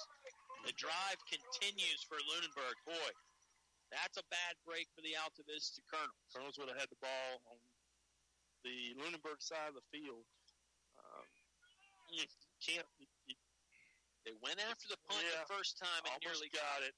You can't fault the kid. It was Matt Aiken who ran into him. You could tell that they were itching to go after the punt again. They knew the snap was taking a while to get back there. And the punter sort of stepped up a little bit more, maybe to try and draw that contact, but maybe it was just in a kicking motion. Well, still, Aiken was too close to it. It worked. Here's a toss play to Keenan and Hoehne. He got slowed down in the backfield. Now he's going to get swarmed in the backfield. The Colonels' defense really seems to be stiffening up here. Now they're going to throw a flag. It's going to be interesting with this one. This one's personal foul. After everything that went on in the first quarter, first half with Alexander, I don't understand. I think it's going against Altavista. You see some frustrated faces. Face mask. Christian Gilbert got there first. Don't know if the face mask was on him or not. It's a 15-yarder. So that's 30 yards in penalties on back-to-back plays there against Altavista. And there's not a ton they could really do about it. Nope. But boy, it certainly has changed the momentum. Absolutely. Went from 3 and out to now they're deep and not deep, but they're at the 42-yard line of the Colonels. Well, the Colonels' defensive line continues to come through unblocked. We'll see if that changes. Passing play here. Dalton steps up in the pocket to avoid the rush. Not going to avoid Josh McClure. McClure wrapped him up at the 45-yard line. So there you go. 3 or 4 plays in a row that the Colonels' defense really doing a number on the offensive line from Central-Lunenburg. Boy, now Nune's jawing back at Stephen Farmer. It's getting pretty chippy out there as, you know, the clock continues to run. Colonels with a 7-point lead, and some of these seniors and certainly Nune and the juniors, you know, they don't want their season to end. There's a lot of riding on this now, so the competitive juices are going to be flowing from here in. They're going to go under center, 2 tight ends, 2 wing backs, and a fullback. They toss right, going to Foster. Foster's got a little bit of room through the inside of the offensive line. Dropped after a solid 7-yard pickup. It's going to set up third, and we'll say 7. They haven't been very good on third down so far tonight. They've been good on fourth down. They've been good. They're 2 for 2 on fourth down. They're 2 for 7 on third downs. Far hash mark right. They're going to snap this ball from the 39-yard line. Need to get down to the 31. 8:34 left to play in the third quarter. 14-7. Colonels on top. Opening possession of the half here. Foster slipped and fell down as he tried to cut it back inside. He got right around the 37-yard line at the numbers. Tried to turn it up the alleyway there and fell. Pressure was coming for the Colonels. So they don't pick it up on third down, and here we go. They're going to go for it on fourth down. Of course they are. Call it 4th and 5. Now, one thing that they got to be aware of is Dalton's coming over and getting the play. Play clock's running. Play clock is running. Referees really spotted that ball pretty quickly, actually. Lunenburg huddles up 9 yards behind the football. Now watch for the hard count. Definitely have to watch for a change in snap count here for the Altavista defensive line. Safeties are stacked up tight. It's 2 tight ends, 2 wings, and a fullback. Dalton did try and change his snap count with his voice. Didn't get the Colonels to jump, and there's a timeout from Central-Lunenburg. We'll take it to 7:43 left to play in the third quarter. Colonels lead by 7. Fourth down coming up for Lunenburg on 105.5 KD Country. Bank with the local team, Bank of the James on Main Street, Altavista.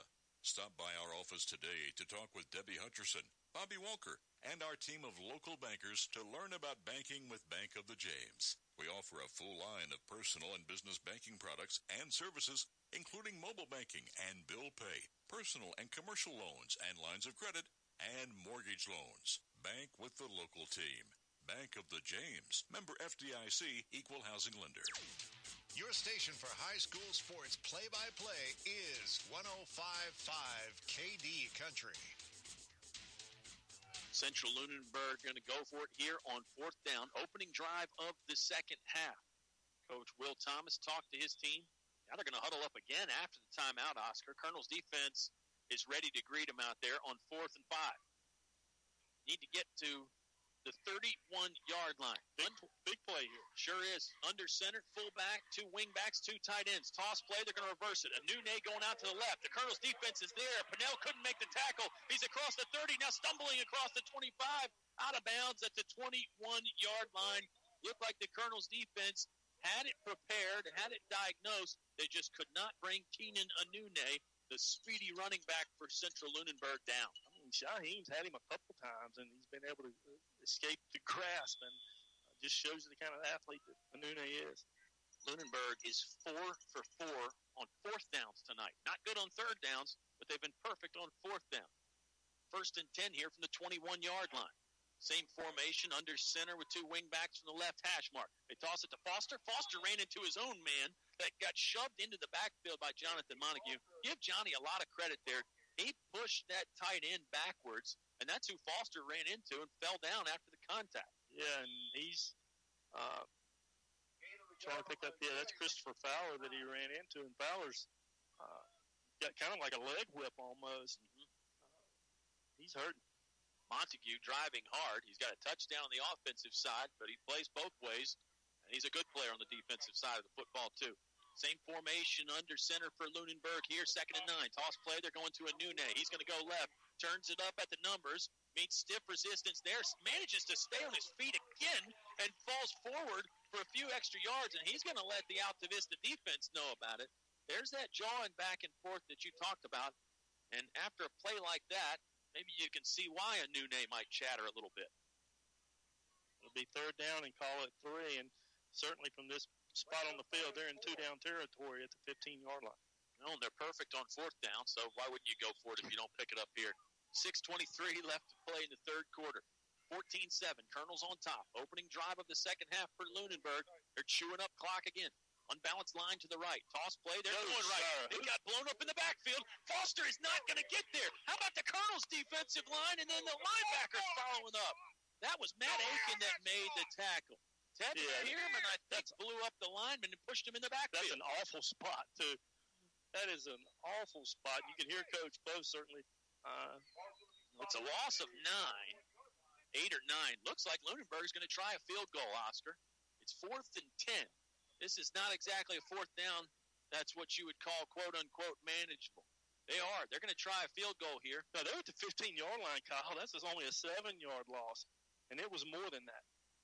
But anyway. Ben Atkins is going to try the kick. We saw that he has plenty of leg. We saw that in pregame warm-ups.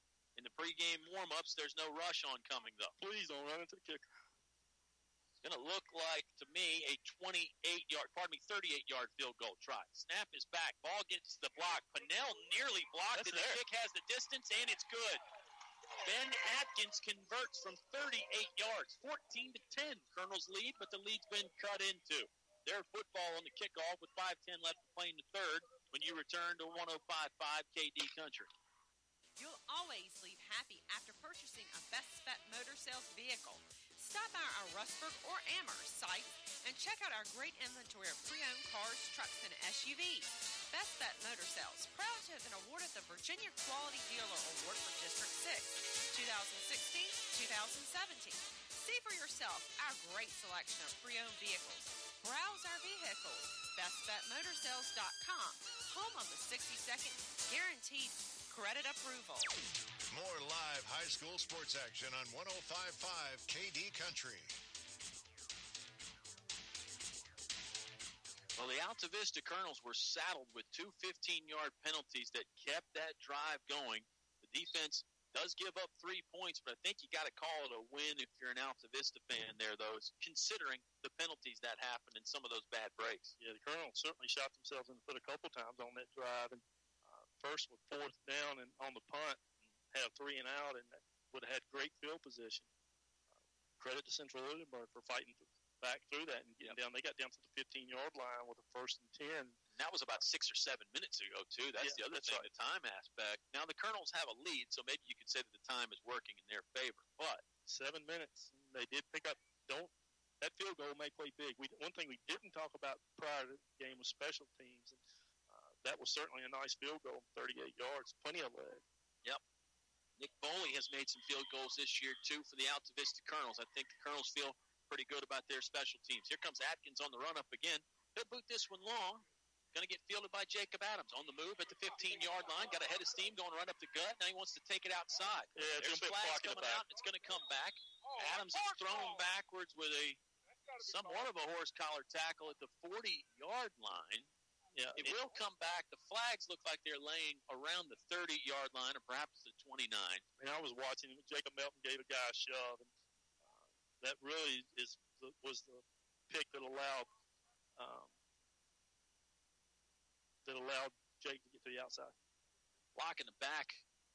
They'll start stepping it off from the 30-yard line. 10-yard penalty. We'll put it at the 20.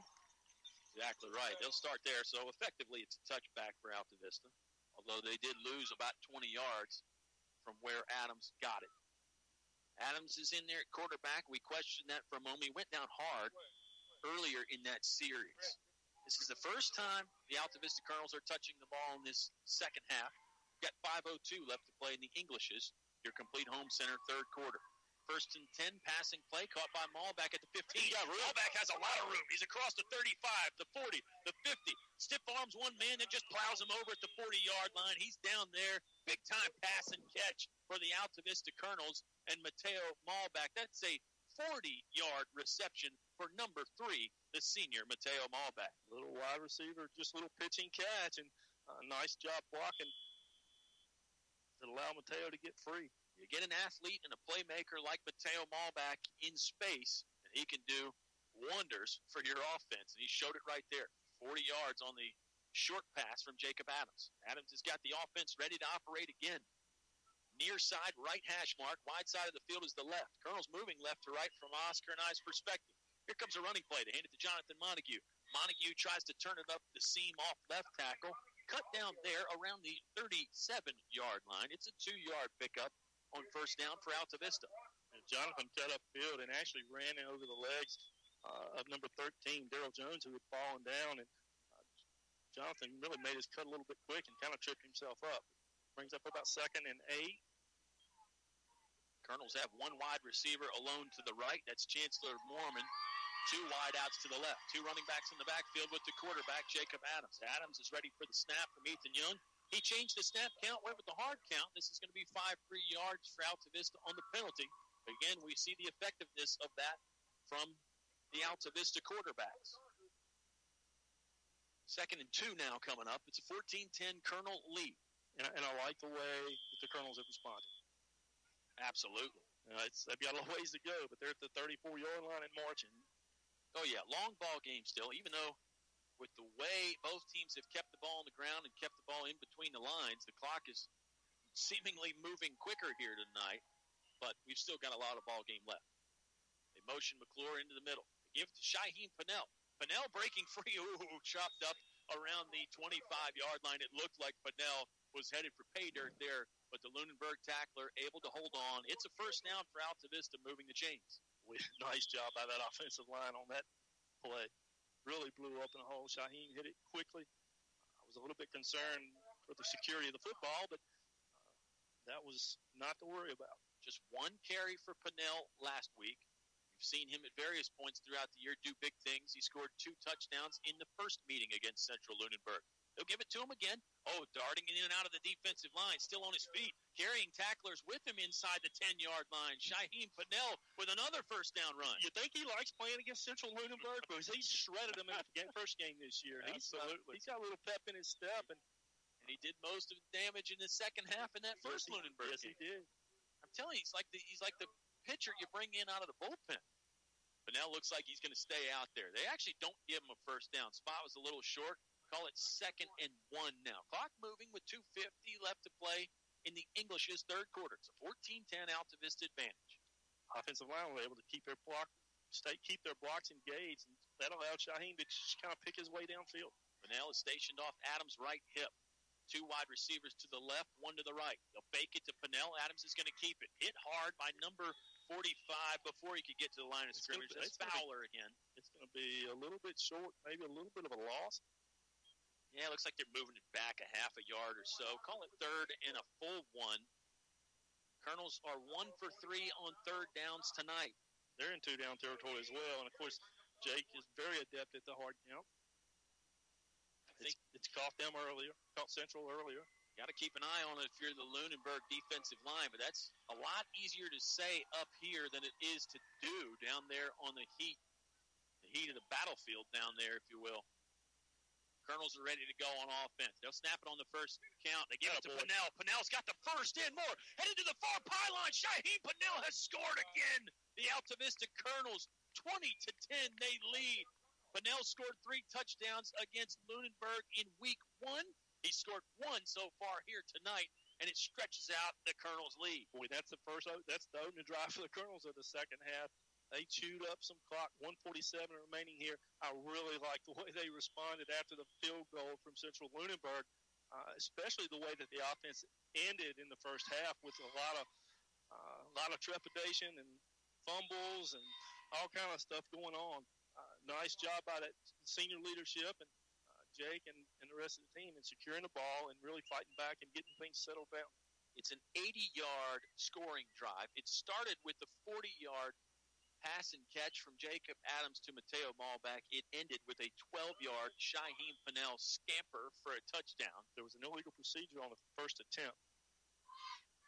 They're not going to move the football. Colonel's just going to keep it in place. Boley's going to kick. The kick looks good. 21-10. The Colonels respond with a touchdown. Central-Lunenburg has the football back with 1:47 left to go in the third when you return to 105.5 KD Country.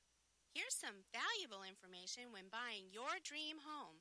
I'm Tracy Gallahan with First National Bank, and we offer more mortgage options. We have a wider variety of loans to help you purchase a new home or lower your existing monthly payment. So, for a more custom mortgage loan of any size, contact local First National Bank. We'll show you an extraordinary customer experience and help you bring home more bacon. First National Bank, member FDIC, Equal Housing Lender. Back to the press box for high school sports on 105.5 KD Country. Pitiful.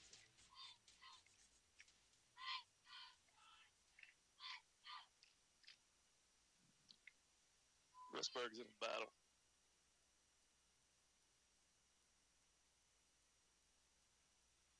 Napa know-how. If it seems like the last time you changed your antifreeze was when cassette tapes were all the rage, it's time to pick up a gallon of Prestone antifreeze at Napa for only $12.99. Unlike cassettes, paying $12.99 for a gallon of Prestone antifreeze never gets old. That's Napa know-how. Napa know-how. At participating Napa Auto Parts stores. Offer expires 11/13/16. Brought to you by Napa of Altavista on Main Street in Altavista. Your high school sports station with award-winning coverage on 105.5 KD Country. Yes. High School, Colonels lead 21-10.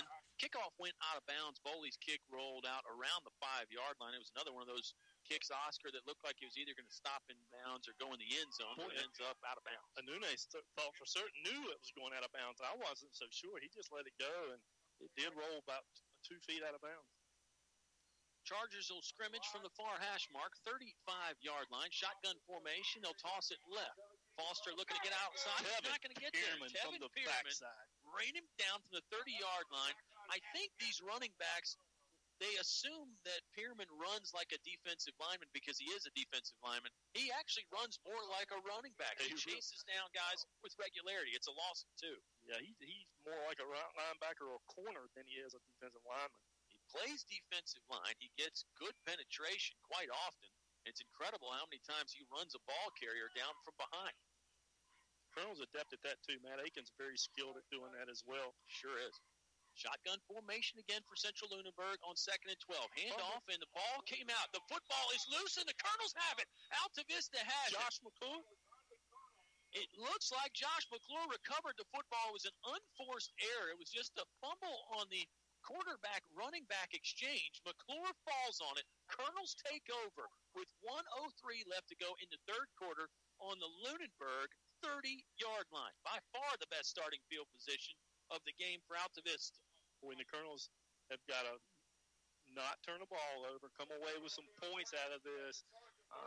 Now, they got a little bit of yardage to gain to do that, because from here it would be a 47-yarder, and that's certainly just about 5 yards outside the limit of Nick Boley's range, I think. Colonels have put the ball on the turf 3 times tonight themselves, but they've got it back each time. Montague in there at running back. They're going to hand it to him. He's going right up the middle, and he has some room. Chased down from the backside and thrown forward to the 20-yard line. Good first burst of speed there for Jonathan Montague. It's enough for a first down. It'll be 1st and 10 from the 20-yard line. And really now this Colonel's offensive line is really starting to flex its muscle. I think you're absolutely right. I think they're licking their chops now, and you can tell the momentum squarely with Altavista. 44 seconds left to play in the third. 21-10. It's an 11-point Colonel advantage. Shotgun formation. 3 receivers left, 1 right. They'll motion Farmer inside. That's Traquan Farmer. Going to get a penalty as the play is getting started. I think somebody from Altavista moved, or perhaps they got Traquan Farmer with illegal forward motion. Yeah, I think that was it. I didn't see anybody move on the offensive line. Colonels have been pretty clean on the offensive end as far as penalties go. Had some penalties on defense. Can't think of too many on the offensive side of the football for them, Oscar. Maybe a hold in there. Actually, no holding. They had the block in the back, but that was on the kickoff. That's right. The offensive unit, pretty clean as far as penalties are concerned. Call it 1st and 15 now. They need to get down to the 10-yard line. They're in the red zone again. They've scored 3 times so far tonight when they've been there prior to this possession. Adams looking over the defense, wants to throw left. That pass is taken away. He's still got a chance to throw it. He will. Heaving in the end zone. What a play. It's complete for a touchdown. Adams just improvising there on the run. He pump faked several times. It was supposed to be a little screen pass out to the left. That was taken away, so he ran at the defender. Then he juked the defender, and then he saw Malbeck streaking to the back of the end zone. Malbeck made a route adjustment on that play as well, and kudos to him. That was a great adjustment by 2 tremendous athletes. Boy, the Colonels have taken a stranglehold. Game's not over, but boy, the momentum is clearly in their corner as waiting the extra point. It was sort of a schoolyard TD, but sometimes that kind of stuff works. The extra point from Nick Boley is good. He's a perfect 4 for 4 on the night, and the Colonels lead 28-10, starting to stretch out the advantage. Just 4 seconds remaining in the third quarter. Lunenburg football when we come back to 105.5 KD Country. Hi, I'm Jordan from ShopOrcaCoolers.com, and this is the Orca 20 Quart Cooler. The perfect size for day trips, the Orca 20 holds 30 cans or 15 bottles, plus 10 pounds of ice, ensuring your drinks stay cold for the whole trip. Weighing in at 17 pounds, the Orca 20 will keep cold in, is tough enough for any adventure, and is easy to transport with a stainless steel handle and comfort foam grip. It also features a cargo net to hold personal belongings. The whale tail latches and lid gasket ensure a perfect seal to lock in the cold temps. Draining out water is fast and hassle-free with the easy drain plug and tapered drain ramp. Best of all, it's available in 4 great colors: white, tan, green, and pink. Available now at English's, your complete home center, North Main Street, Altavista. Now back to the action with Colonel Sports on 105.5 KD Country. Touchdown pass from Jacob Adams to Mateo Malbeck. They get points off of the fumble. Josh McClure picked up the fumble on the 30-yard line. The Colonels score. Impressive stuff. Adams has a rushing touchdown already tonight, Oscar. Now a passing touchdown in what was a interesting freestyle type of play. The initial option was taken away from Jake, so he made something happen and found Malbeck streaking towards the end zone. Kick will get fielded by Keenan Hoehne on the 10-yard line. He angles left to the wide side of the field, ran into his own man, slowed, and now dropped around the 22-yard line. The clock will show zeros for the quarter. It still says 27-10. We're fairly certain the extra point from Nick Boley was good. We'll see if we can get it sorted out here as we go to the fourth quarter. Colonels lead 28-10 over Central-Lunenburg on 105.5 KD Country. In today's world, with countless choices for planning a meaningful funeral or memorial service, choosing a funeral home can be a daunting task. Recently, Finch & Finch Funeral and Cremation Service was honored by the National Funeral Directors Association with the Pursuit of Excellence Award, the profession's most prestigious recognition.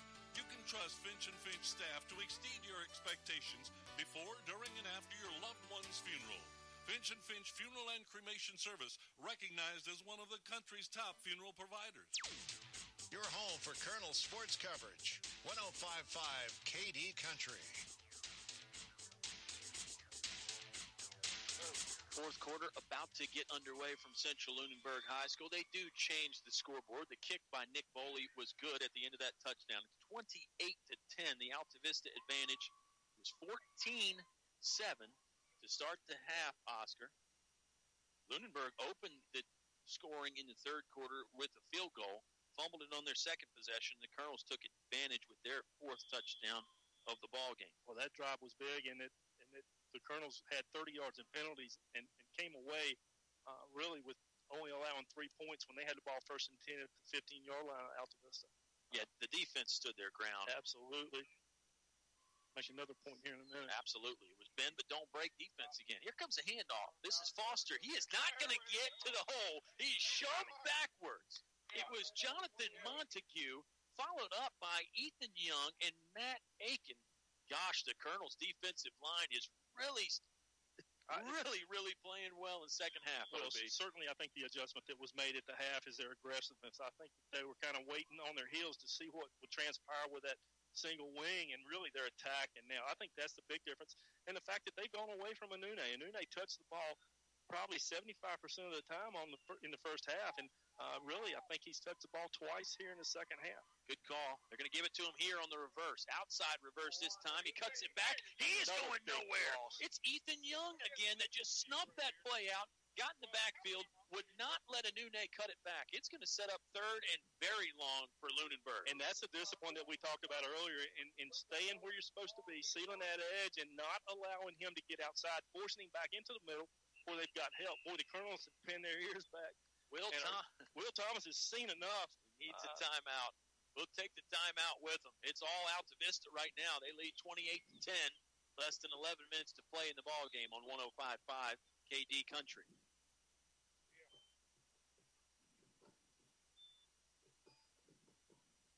Compassionate Care Choices, Autumn Care, 24-hour skilled nursing, inpatient, outpatient, physical, occupational, and speech therapies.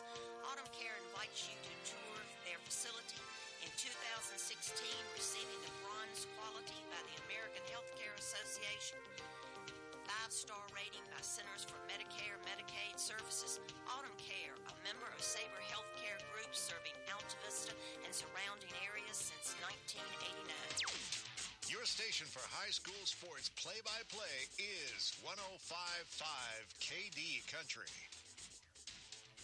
Colonel's defense with back-to-back tackles for a loss has Lunenburg really in dire straits here. We've still got the bulk of the fourth quarter to play, Oscar, but you could tell that Will Thomas not exactly liking the flavor that this game has taken on. Colonel's defense a little late getting out there to start the third quarter. It's a screen pass. They're looking for Raymond Alexander. He fell down to catch the football at the 10. It's actually a complete pass, but a loss of 3. They'll say it's incomplete. Okay. It doesn't matter, though. It's going to bring up fourth and long. Yeah, the line judge actually would have spotted the ball. Not a good situation here for Central-Lunenburg, and you got to credit the Altavista defense for much of that. There's no question. They didn't really have Alexander covered, but the pass was so awkward and low that he couldn't do anything with it. He would have had to run a full 20 yards to pick up the first down, and you feel like the Colonels probably could have got to him. Well, hold back and don't rush the punt this time. Did come after it mildly. The kick does get away. Colonels didn't put anybody back to return it. It's not going to matter. It's going to roll forward and take an Altavista bounce down at the Lunenburg 45-yard line. Colonels will take over there with 10:37 left to play in the fourth quarter. Fourth quarter presented by English's, your complete home center. Orca coolers in many styles and shapes available at English's, your complete home center. They open at 8 a.m. tomorrow. Colonel score here. It's going to turn cold here starting Sunday, so some of that Carhartt stuff, boy, it looks good. Doesn't it? Yes, it does. 28-10, the Altavista advantage. Remember, they led 14-7 at half. They opened up the scoring in this ball game. It was Jacob Adams' rushing touchdown. Jonathan Montague has a rushing TD. Shaheem Pennell has a rushing touchdown. And Adams has thrown one passing TD to Mateo Malback. Offense is ready to operate here, 1st and 10. They'll run right behind pulling guard. Flag comes out. Montague picked up maybe 2 yards. Yeah, it's coming back. There's a flag thrown right at the line of scrimmage over on this left side. They ran to the right side, waiting for the sign. Umpire comes over. Chop block. Yes. Chop block there on the Colonels, and we mentioned maybe the jinx, the announcer's jinx. We said they've been relatively penalty-free on offense. This one's going to be 15 yards walked off against Altavista. It's now resting on their own 40-yard line. They need to get to the Lunenburg 35-yard line. So count it up. It's 1st and 25. Pretty easy since it's resting exactly on the yard line there. And you don't have to get it all back in one bite. Well, and the clock's running, so yeah, it's a 3-possession ball game. That's right. They didn't have 3 possessions barely in the first half. That's exactly right. Adams wants to pass, throwing right. It's complete to Chancellor Mormon. Mormon on the 45. Stutter steps his way to the 50. He tries to leap over a defender at the 45, somewhat successfully, although it knocked him out of bounds. Flag comes out late as everybody's unpiling from the tackle. I think it's probably against Central-Lunenburg, just the area that it was thrown in. There was 3 or 4 Lunenburg players there, and the referee just sort of dropped that flag right into the pile of. He's pointing over at the Altavista team, and they're going. As it stands, it'll be 2nd and 7. So it's an 18-yard pickup on the Adams pass to Chancellor Mormon. Unsportsmanlike against Central-Lunenburg. That's a first down. That's huge. It is. They'll step it off, and the referee continues to step. He has to usher some Lunenburg players out of his way so he can get to the down and distance that he wants. It'll be 1st and 10 from the Lunenburg 29-yard line. 10:02 remaining in the ball game. 28-10, Colonels on top. A score here would provide a lot of breathing room and might be the decisive moment that the Colonels need to claim victory. They're going to put Farmer in motion. That's Traquan Farmer. They hand it off to Jonathan Montague. Montague right up the gut behind center and blocking back Traquan Farmer. 4.5 or 5 yard gain there on the first down running play for the Altavista Colonels. Working right to left this quarter from Oscar and I's perspective. And working with great efficiency. Boy, Central-Lunenburg came into this ball game really dominating their opponents. They've got to be wondering, where did this Altavista team come from? Well, it looked like after that initial first quarter where Lunenburg marched the ball down the field, it looked with ease. Sure, absolutely. Lunenburg looked to be firing on all cylinders. Not so now. Colonel's defense has to take a lot of credit for that. Adams going to hand off on 2nd and 5. Spinning through the offensive line is Jonathan Montague. He plows ahead. Deposited on the ground around the 16-yard line. That's enough for a first down pickup, though. Now, all of a sudden, the Colonel's moving the chains with regularity. And you look at the body language of Central-Lunenburg, hands on hips. There's a little bit of jawing amongst players now on their own side. So that doesn't bode well for a comeback, trailing 28-10, 8:49, and clock running here in the fourth quarter. We mentioned many of the adjustments that defensive coordinator Mike Revis made. How about some adjustments by the man to your right, the offensive and defensive line coach, Dave Close? Montague's got room, and he's going to score a 16-yard rushing touchdown for Jonathan Montague. He ran it right up at the gut with a burst of speed. The play really developed even quicker than I could have sounded out, and Montague in for 6. That might be exactly what the Colonels need to ride off into the sunset with a victory here. Still 8:33 left to play in the ball game, but they lead 34-10. It's Montague's second rushing touchdown of the game. Nick Foley, 4 for 4 so far on the extra points. Looked like he hit He got hammered, a little bit, and he got hit. It's incomplete. I think they're going to take the penalty on the kickoff. 34-10 right now. If they re-kick it, Foley's got a chance to get one more point. They could take the yardage on the kickoff, though. Coach Sharness, I believe, indicating that. No, the official, I think, is going to go over and tell him, no, you can't do that. You got to re-kick it. They could go for 2, though, because the ball will get moved up yard and a half. That's right. So that's always an option. Do it. Go for it. You know, you got to wonder, this class of seniors last year came here with a 24, 25 game winning streak. You got to wonder if there's a little bit of revenge factor that they came in wanting to take some pride and really dominate this Central-Lunenburg team. And this second half has been something. Sure from has. The Colonels. Great second half of football. Right now, they're leading 20-3 in the second half. Overall, it's a 34-10 lead for Altavista. They are going to re-kick it.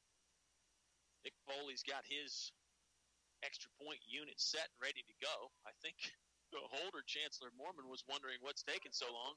He wants to get the kick and get it over with. Jonathan Montague with 2 touchdowns. Montague has really put together some second half of the season. 4 out of his last 5 ball games, he scored multiple TDs on the ground. Great stuff there from number 2, the junior Jonathan Montague. Here comes the extra point try again. This time, Boley gets a cleaner look at it, and it's good. Colonels lead 35-10. 8.5 minutes left to play in the ball game. Central-Lunenburg football.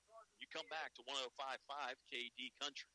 Good food, low prices, and great service keep customers coming back for more day after day at El Cazador Mexican Restaurant in Altavista. El Cazador is now open all afternoon, so you can come by anytime, any day. El Cazador Mexican Restaurant, a great place to unwind and relax with friends. Open 7 days a week. Main Street, Altavista. El Cazador, the happiest place in town, thanks you for your business and making them the #1 Mexican restaurant in town. More live high school sports action on 105.5 KD Country. Some of the Charger fans are filing out of the stadium here at Central-Lunenburg. It's always a good sign when you're up on top of the press box and you look out in the parking lot and you see the little red tail lights coming on. And if you're on the winning side, it's a good sign anyway. Some of the Charger fans certainly sticking around, and not the way they wanted to see their season end. They've had some playoff success in the last 5 years, Central-Lunenburg has, but they've really got eyes on getting back to the state championship game. The ball carrier is number 4, Tyleek Thomas. Thomas is dropped at the 25-yard line after a short return. OB, the Colonels have touched the football 6 times. They've scored 5 of those times, and 1 time they ran out of time at the half. I said time a lot there in that sequence. There's a penalty on the field. It was a long-winded way of saying the Colonel's offense has been very good. 5 touchdowns in 6 possessions. And the 1 possession they didn't get to complete. See what the penalty is all about here, and the officials are having some discussion. On the other side, the Chargers have had 5 possessions, 1 touchdown, 1 field goal, 2 punts, and 1 fumble. It's a personal foul against Altavista. Didn't exactly see what happened. The flag was late coming in. Ben Spencer was over pleading with the official, and that's when the flag came out. So I think Mr. Spencer's going to go on to be an attorney. We talked about attorneys on the way out of here. Certainly, they're take over at the 40-yard line. Passing play here. Oh, nearly picked off. The ball hit Pinnell's helmet and his shoulder pad. They were looking for Keenan Hoehne at the 50. Well, and the ball was on target, but Shaheen jumped the route and was in great position, kind of shielded Hoehne away from getting the ball. And I think it got to Shaheen a little quicker than he thought. Colonel's secondary appears to be ready for passing. They've got 17 interceptions on the season due to the Colonel's defense. Shot block on... It's against Central-Lunenburg. Penalty there against Central-Lunenburg is going to back them up 15 yards. It's going to be 1st and 25 for the Lunenburg Chargers. 8:26 left to play in the 4th quarter. 35-10. Colonels on top. We've seen that shot block called, I think, twice all year. Now we've had it twice in one ball game. Different officiating crews called. What in the world? Lunenburg got started very early. It was the fullback, number 45, Christopher Fowler. He jumped the gun there and started the play really even before the snap count got going. even as the offense was getting set up, he ran through his own right tackle. Yeah, imagine the game of leapfrog, because he just ran over, put his hands on his back, and almost went over the top of it. I'm sure it's not comical for Chris Fowler, but it seemed to bring a smile to everybody else's face. It's 1st and 30 now. Running play here. The ball carrier gets strung up around the 25-yard line. It's a 5-yard gain on 1st down. 8 minutes left to play in the ball game. Colonel sporting the 35-10 lead. Traquan Farmer in on the stop. Colonel's defense has got to really be licking their chops here, Oscar. It's 2nd and very long. You've got a big lead. You know the other team is on their heels a little bit. This is the time when you're going after the football, too, thinking about a turnover. Possibly a pick six or a scoop and score type of play if you're a defender right now. Shotgun formation, they'll pass. No, they won't. Dalton had some time initially. Now he's flushed out of the pocket. He'll weave in and out of traffic. He's to the 30-yard line. Give him credit for getting 5 yards out of a bad situation there. Matt Aiken got to him early and thought he was going to be able to bring him down, but he spun away from Matt and really had an opportunity to throw the ball. Hoehne had come back some. Shaheen was in hot pursuit. 3rd and 20 coming up for Central-Lunenburg. The Altavista defense talking things over here. You can see that defensive secondary sort of perk up here on 3rd and 20. Colonels are in the road white jerseys with white pants, black and orange trim down the side, black helmets. All the Altavista fans appear to be sticking around to the finish, Oscar. You know, that opening drive that Lunenburg had, 30 yards of it was penalty. The Colonels have shut Lunenburg down in this second half. 3rd and 20 here. Shotgun formation for Lunenburg. They're going to pass. They're going to look deep down the sideline there. Mormon in coverage, able to knock it away with 2 hands at the 40-yard line. They were looking for Tyleek Thomas again. It was actually number 17, Malik Foster at quarterback, and it looks like Central-Lunenburg going to punt it away here with 6:44 left to play in the ball game. Colonels, if they can get the football back on the punt, probably just run the clock out, although I'm sure the Altavista players would not mind scoring again. You can see some of the Lunenburg players upset that they're going to punt, but if you're Coach Will Thomas, picking it up on 4th and 20 is not exactly realistic. They ran into the punter again, or did the punter run into the defender? No. It looked like the official was reaching for the flag, but he kept it in his pocket. The punt really went nowhere, and when I say nowhere, I mean nowhere. The Colonels pick it up behind the line of scrimmage. It's Altavista football on the Lunenburg 30-yard line. The punt landed on about the 34 and went backwards. Altavista in charge of 30-yard line. Pardon me, the 30-yard line. 30, yep. 6:35 left to play. It's a 35-10 Altavista advantage. Say hello to my friend Jacob Waller down there in Ringgold. He's not happy because the Dan River Wildcats are out of the playoffs. They blew a 4th quarter lead to Union. Remember, that game started at 6 p.m. Wildcats see their season end a little bit early. Here come the Colonels. Let's see how aggressive they want to be here. 1st and 10 with 6.5 minutes to play. Handoff going right up the gut to Christian Gilbert. Gilbert's got 2 or 3 yards on the running play. Altavista on top, 35-10. Going to get a score and see who the Colonels are going to play next week. Sure. Colonels led this one 7-0 early. Central-Lunenburg answered. It was 7-7 to start the second quarter. Altavista scored once there and took a touchdown lead into the halftime break. From then on, it's been pretty much all Colonels with the exception of the field goal from Lunenburg. And number 1 seed Sussex over Luray in the third quarter, 42-0. So looks like the Colonels will be heading to Sussex. Sounds like it. Jacob Adams barking out the snap count. Altavista wants to run right. Gilbert cuts it back inside off right tackle. Right on the right hash mark. He's knocked down at the 25-yard line. It's another 3-yard pickup for Christian Gilbert. The Altavista offense is going to have a 3rd and 4 situation. 5 minutes and 35 seconds remain in the football game. 35-10. Colonels on top. Remember, these teams met in week 1. It was a 33-19 Altavista victory. They pulled away in the 4th quarter in that one.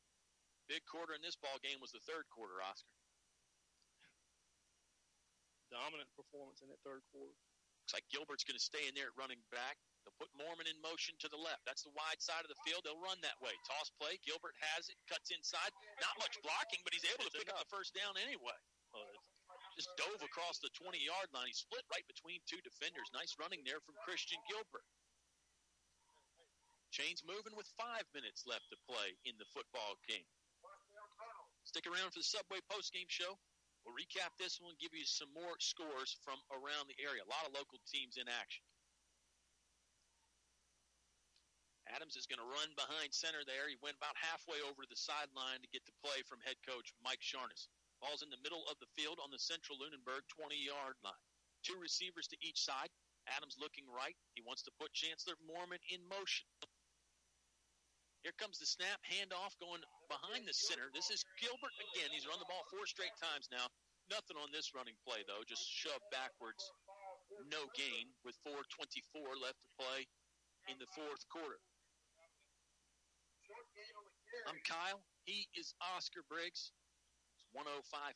Katie is our sound engineer doing fabulous work. We had all hands on deck to start the ball game. We got it going, and we think it sounds pretty good. Of course, certainly the game has been good for the Colonels. It has. It's not even 9 o'clock yet, too. Told you this game was flying by. Shaheem Pinnell's in there at running back again on 2nd and 10. Adams taking his time here. 3:50 left to play in the ball game. Here comes the shotgun snap. Chest high, hands off to Pinnell. Pinnell lowers his head and pulls his way forward for a 5-yard pickup. There's something about these Chargers Shaheem likes. He had a great third quarter. Yes, he did. Yes, he did. Didn't see him as much in the first half, but he made his presence felt in the third quarter. It's a 12-yard rushing touchdown for Shaheem Pinnell. Montague's got 2 rushing touchdowns. Jacob Adams has run a touchdown and thrown a touchdown. It's been a very democratic offensive output again, Oscar. They love to spread the wealth around. It has all year, and I think that's certainly one of the things that makes the Colonels tough to defend. Definitely. Adams taking his time. Here comes the shotgun snap from center Ethan Young. He's going to keep it himself. He's off right tackle. He's got a lot of room out there. Cuts back inside. Spin move around the 4. Hit hard and dropped there at the 3-yard line. Alexander, who was in hot pursuit, and really nothing shuts down some of that chippiness like just dominating. Sure. Sometimes that brings it out, but it was a close ball game, and boy, the Colonels had just separated themselves. Scoreboard tells the story. 1st and goal for Altavista on the 2.5 or 3-yard line. So do you give the ball to Gilbert and get another Colonel in the end zone? They've done that a few times this year. Flag's going to come out. Looks like maybe Altavista took too much time. It's about the only thing it could be. 12 players on the field. Good point. Could be that as well. You're right. 2:37 left to play. You're right. Legal participation. They did have 12 players out there. Good call. They had an extra blocking back in there. That would have been a good offensive set if you could sneak 12 in there. There was a quote in one of the papers, local papers, that said, one team has a couple of good athletes, but we got 12. Maybe they were putting 12 on the field. Be nice if you could get that. Well, you can get that north of the border there in Canada, but not here tonight in second-round VHSL playoff games. 2:23 left to play in the ball game. It's a 35-10 Altavista lead. Still 1st and goal, but now it comes from the 7-yard line. Here comes the snap and the handoff. They're going to Gilbert off right tackle. He never got to the designated hole. He's thrown backwards by the Charger defensive line. They sniffed that out. Might have been a loss of 1 there. It really looks like the Colonels' offensive line at this point. They may be a little bit gassed themselves. They might not have a ton of energy left. You're right. They've been playing hard. It's a lot of 2-way players for the Altavista Colonels on the offensive and defensive lines. Colonels taking some time to get the play in from the sideline, and why wouldn't you? There's only 1:37 left to play in the ball game. They already have the 35-10 lead. Really don't need to score again. They could probably take 2 knees here. But why not light up the scoreboard 1 extra time and maybe get someone else a touchdown? They do hand to Gilbert again. He's got a chance. He dove for the goal line at the finish. It's a touchdown. Christian Gilbert from 7 yards out scores, and they do get another player a touchdown. It's Christian Gilbert on the rushing TD. Great stuff there for the Colonels. That's just the cherry on top, OB. They lead 41-10. What a performance. What a night for Altavista. These Colonels, we talked about it on the ride up here. They continue to get better and better and better. Each to a T, each player. Yep. That is 6 touchdowns in 7 possessions for Altavista's offense tonight. Looks like Boley has converted another one. Yes, he has. He's perfect on the night. 42-10. Altavista on top. Just 1:20 left to play in the football game on 105.5 KD Country. What do basketball, choir, drama club, and marching band all have in common? They're all high school activities that offer learning opportunities not necessarily found in the classroom. They take up just a fraction of a typical Virginia high school's budget, and they go a long way to giving young people the tools they need to thrive. High school activities, they're more than extracurricular. They're extra important, too. Brought to you by English Construction Company with offices in Lynchburg. Back to the press box for high school sports on 105.5 KD Country. Cherry on top, victory lap, whatever you want to call it. The Colonels are doing it here. They get the 10-yard Christian Gilbert touchdown, capped off a short 30-yard drive. They get the football back after the poor punt from Central-Lunenburg. Now it's time to just run out this last minute, 20 seconds, OB. You'd love to keep the Chargers off the scoreboard one final time, but really that's probably just secondary right now. Just get this minute 20 over with, get in the locker room, and enjoy a nice ride home. Yeah, absolutely. And if you're Coach Will Thomas, of course, you're not gonna cave in either. No, not at all. You would expect the Chargers to continue playing hard. This is a ground ball punt by Nick Boley that the Colonels nearly recovered. It ends up on the 30-yard line, but Lunenburg had a big void out there in the field, and Boley decided to exploit it. Well, let me go ahead and say this. There certainly was no ill intent. That was not poor sportsmanship. There wasn't designed onside kick. Number one, it was meant to keep the ball away from a Hoehne. And that's, just so happened that the Colonels were hustling down the middle of the field, and there was a lot of indecisiveness on the part of Central-Lunenburg.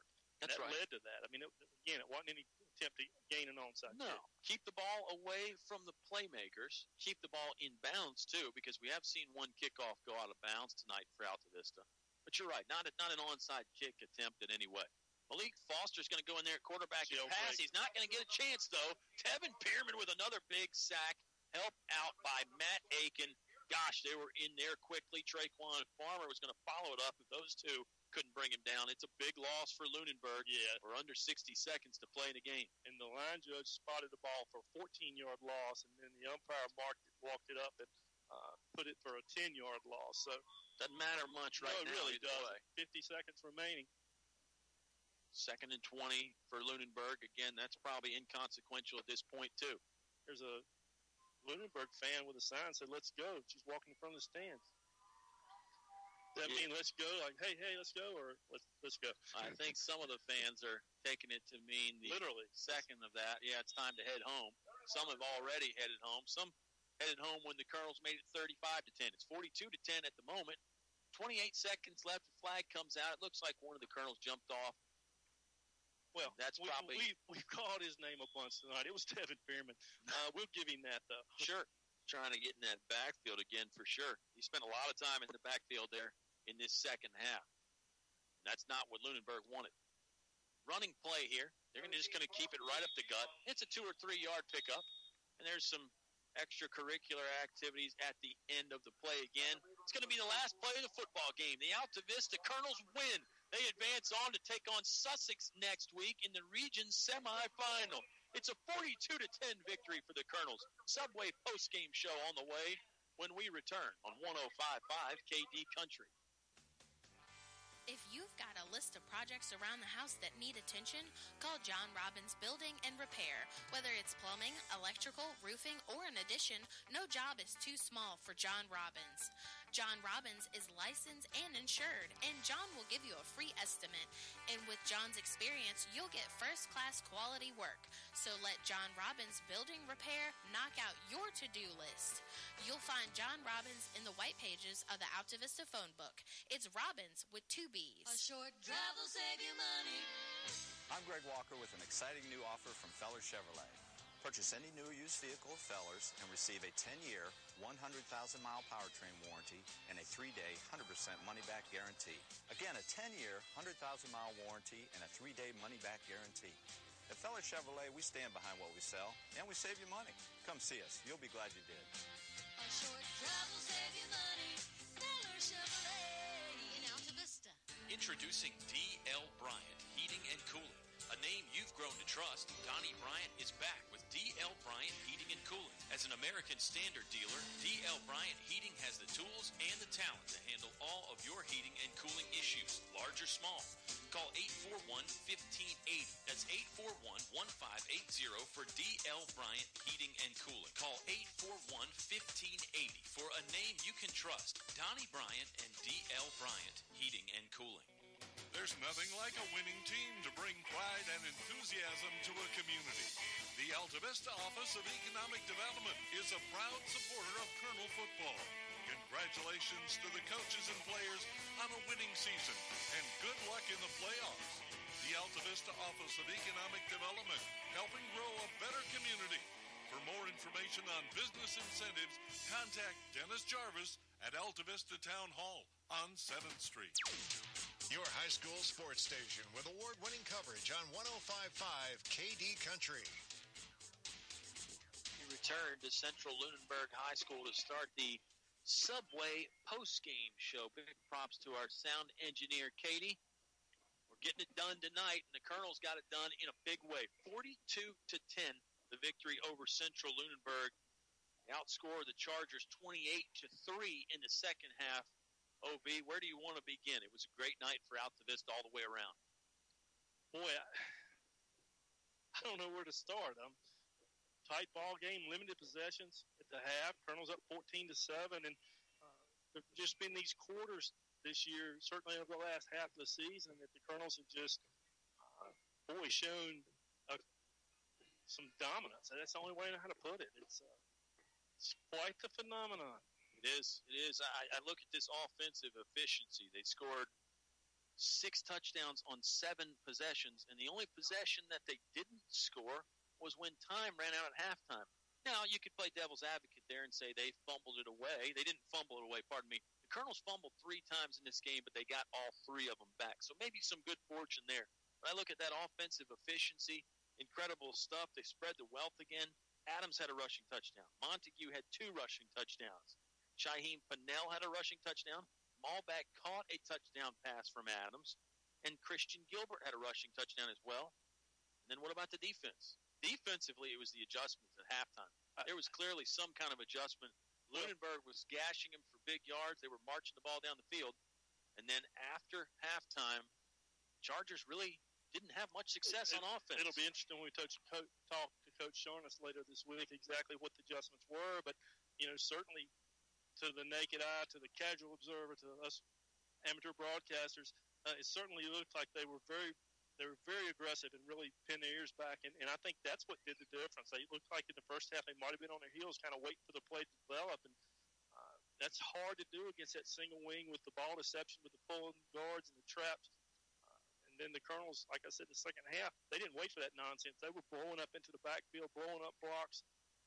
And I think that was the difference. I think that's a valid point by you. It might not have been so much a tactical adjustment as just an adjustment in the aggressiveness and the energy level. We'll talk about it more as the Subway post-game show rolls on here. We'll get you some scores from some other games, but our score tonight in this one, Altavista 42, Central-Lunenburg 10. The Colonels move on to face Sussex next week down in Sussex, but we'll get to that. Let's not get ahead of ourselves. It's the Subway post-game show on 105.5 KD Country.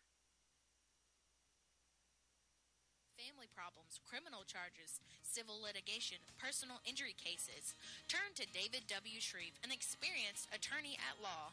David W. Shreve has been practicing law for over 30-plus years. A free consultation for personal injury cases. Call today, 369-6621.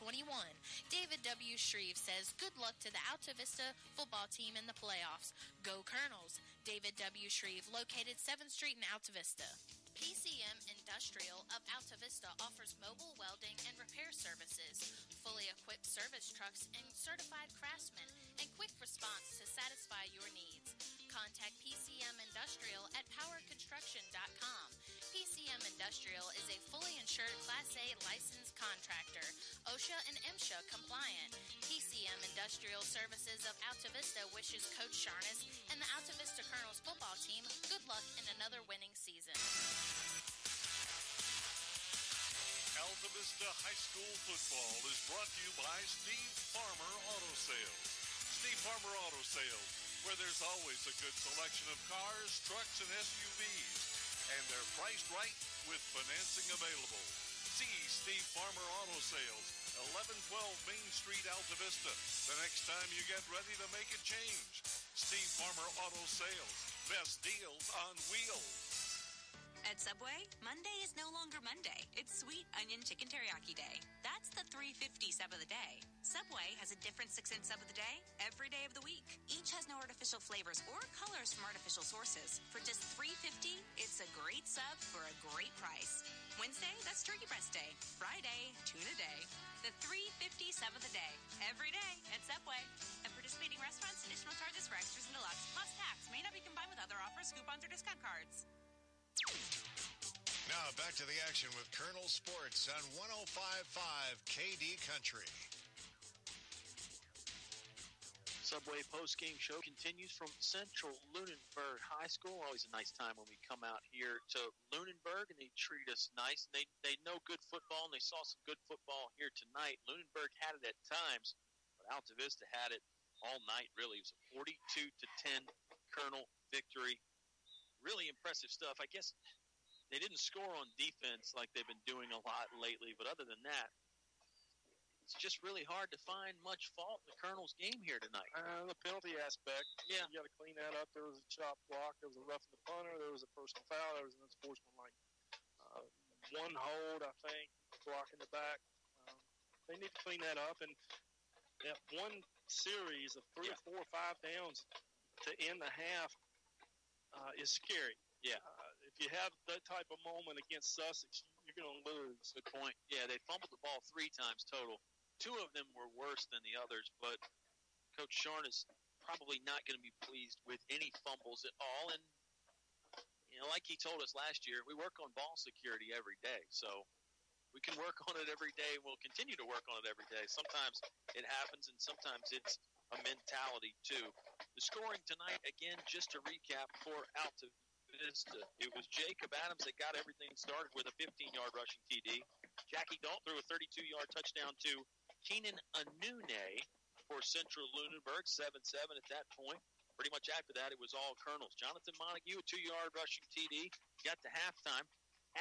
Ben Atkins made a 38-yard field goal for Central-Lunenburg. That made it 14-10. After that, the Chargers would not score again. Altavista ran off 28 unanswered points. Shaheem Pennell, a 12-yard rushing TD. Jacob Adams to Mateo Malback on a 15-yard pass and catch touchdown, a play where Adams had to improvise his way to success, and he really did so, and it was one of the more fun plays that we can remember watching. Jonathan Montague got a second rushing TD of the night, 16-yarder, and Christian Gilbert capped off the scoring with a 10-yard touchdown. Josh McClure scooped up a fumble in there for the Colonels at one point that set up one of those TDs.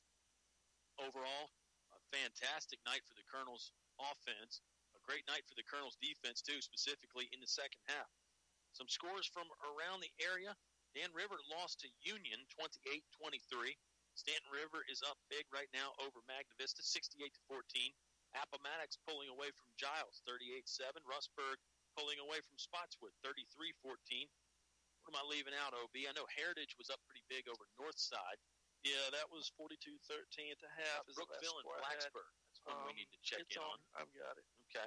Oscar will scroll, and I'll tell you that Sussex beat Luray, so that means Altavista traveling to Sussex next week.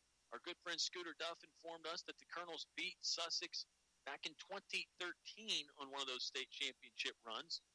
It was not in Sussex, though. It was in Altavista, and I'm sure that will change things. Sussex right now undefeated at 11-0. This game moves the Colonels to 8-3 on the season. Third quarter, Blacksburg leads Brookville 35-21. So there's some updates for you, and a lot of our local teams either hanging in there or looking good to move on. We'll come back with the final segment of the Subway postgame show right after this. We'll give the players of the game and a whole lot more when we return. Altavista 42, Central-Lunenburg 10. You heard all the action live on 105.5 KD Country. It's cold in here. Will your heating system keep you warm this winter, or will you spend a cold evening shivering under the covers? Have your heating system inspected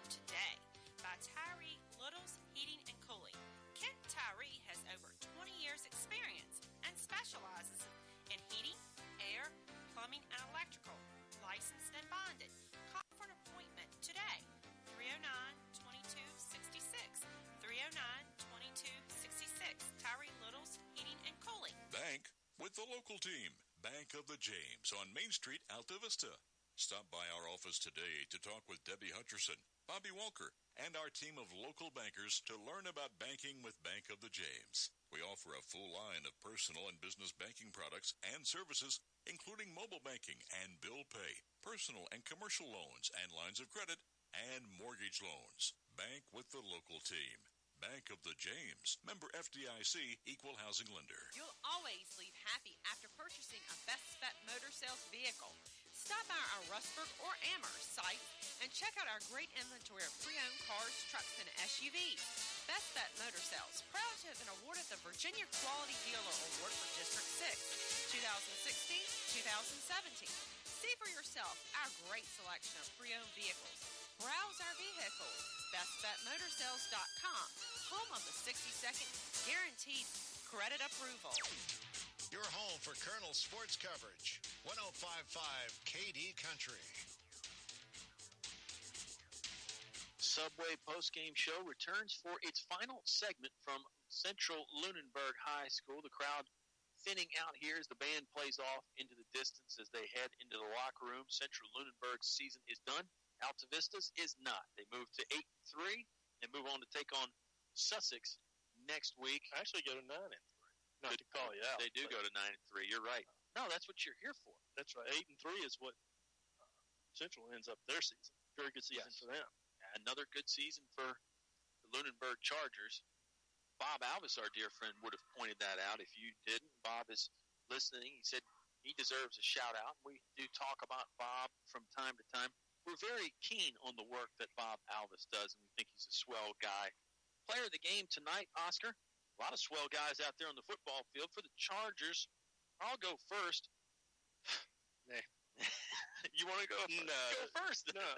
You go first. No, for me, it's a no-brainer. Yeah. I'm going with Keenan Hoehne. Boy, what kind of speed this kid has. Came in late not late in the year, but certainly didn't make preseason here and wasn't available in the first game. Transfer in. He's going to make his mark on this team. Fast. Very good football player on both sides of the ball. I got to second that emotion for sure. Keenan Hoehne does it for me. He caught the touchdown pass, and really, like you said, when they started going away from him, they lost some of the success on offense. Now, maybe there's things we don't know. Maybe it wasn't 100%. Maybe he was tired. Maybe they had a game plan. Not for us to question, but certainly Keenan Hoehne gets the nod as player of the game for both of us. On the other side, for the Altavista Colonels, there's some directions that you could go here. I'm going to go with the quarterback, Jacob Adams, number one. He ran a touchdown. He threw a touchdown. He played defense. He had some adversity, too, because he had those things going on with Raymond Alexander where they were pushing and shoving afterwards. Well, and he kept his cool. Absolutely. Yeah, I got to go with Jacob Adams. And, you know, as a general rule, we kind of historically try to stay away from the quarterback. There are other contributing factors. I'm going to make some special call-outs. I thought Tevin Pierman had a heck of a ball game on the defensive side of the ball. I don't know how many tackles he's going to end up with, but it was a bunch. Sacks, too. Tackles for loss. Yep. Yeah, you're right. I was going to go with Jake. Johnny Montague had a great game. Josh McClure in that H-back spot, he really opened up some holes. Was instrumental in doing some great blocking there. I'm going with Tevin Pierman. Okay. I was going to go with Jake. I really was. But just in indifference and be different with you, I'm going with Tevin Pierman. I played a great game. Well, and Pierman very deserving, too, like you just said. And what did we talk about? The adjustments at halftime by the defensive line. Pierman's a big part of that. He is a key member of that defensive line. So, if anything, maybe it's a unit award that goes out to all those guys. Our players of the game, as always, are sponsors. John Robbins Building and Repair. Repairs and remodel. John can do it all. Best Bet Motor Sales. Virginia Quality Dealer Award District 9 Award winner for 2016. Wow. Bank of the James. Effortless banking with people you can count on. D.L. Bryant Heating and Cooling. Call Donnie 841-1580. Autumn Care of Altavista. Specializing in 24-hour skilled nursing care, physical, speech, and occupational therapy. Finch & Finch Funeral and Cremation Service. Family serving families since 1905. The Altavista Office of Economic Development, we invite you to come find one-of-a-kind DCM Industrial Services, now with mobile welding and repair service. Tyree Little's Heating and Cooling, keeping you cool in the summer, warm in the winter, and comfortable in between. English Construction, wishing our high school athletes an exciting and injury-free game. El Cazador, Altavista's original Mexican restaurant. Steve Farmer Auto Sales, best deals on wheels. Napa Auto Parts of Altavista. Find your Napa know-how on Main Street. English's, your complete home center, now offering a complete line of Orca coolers. They're made in the USA. They've got a lifetime warranty. And they're sold exclusively at English's. First National Bank, helping you bring home more bacon. And Feller Chevrolet, now offering a 10-year, 100,000-mile powertrain warranty. It's going to wrap it up for our broadcast. Colonels win 42-10 over Central-Lunenburg. They move on to take on Sussex next week. Don't know if it's a Friday or a Saturday game just yet, but stay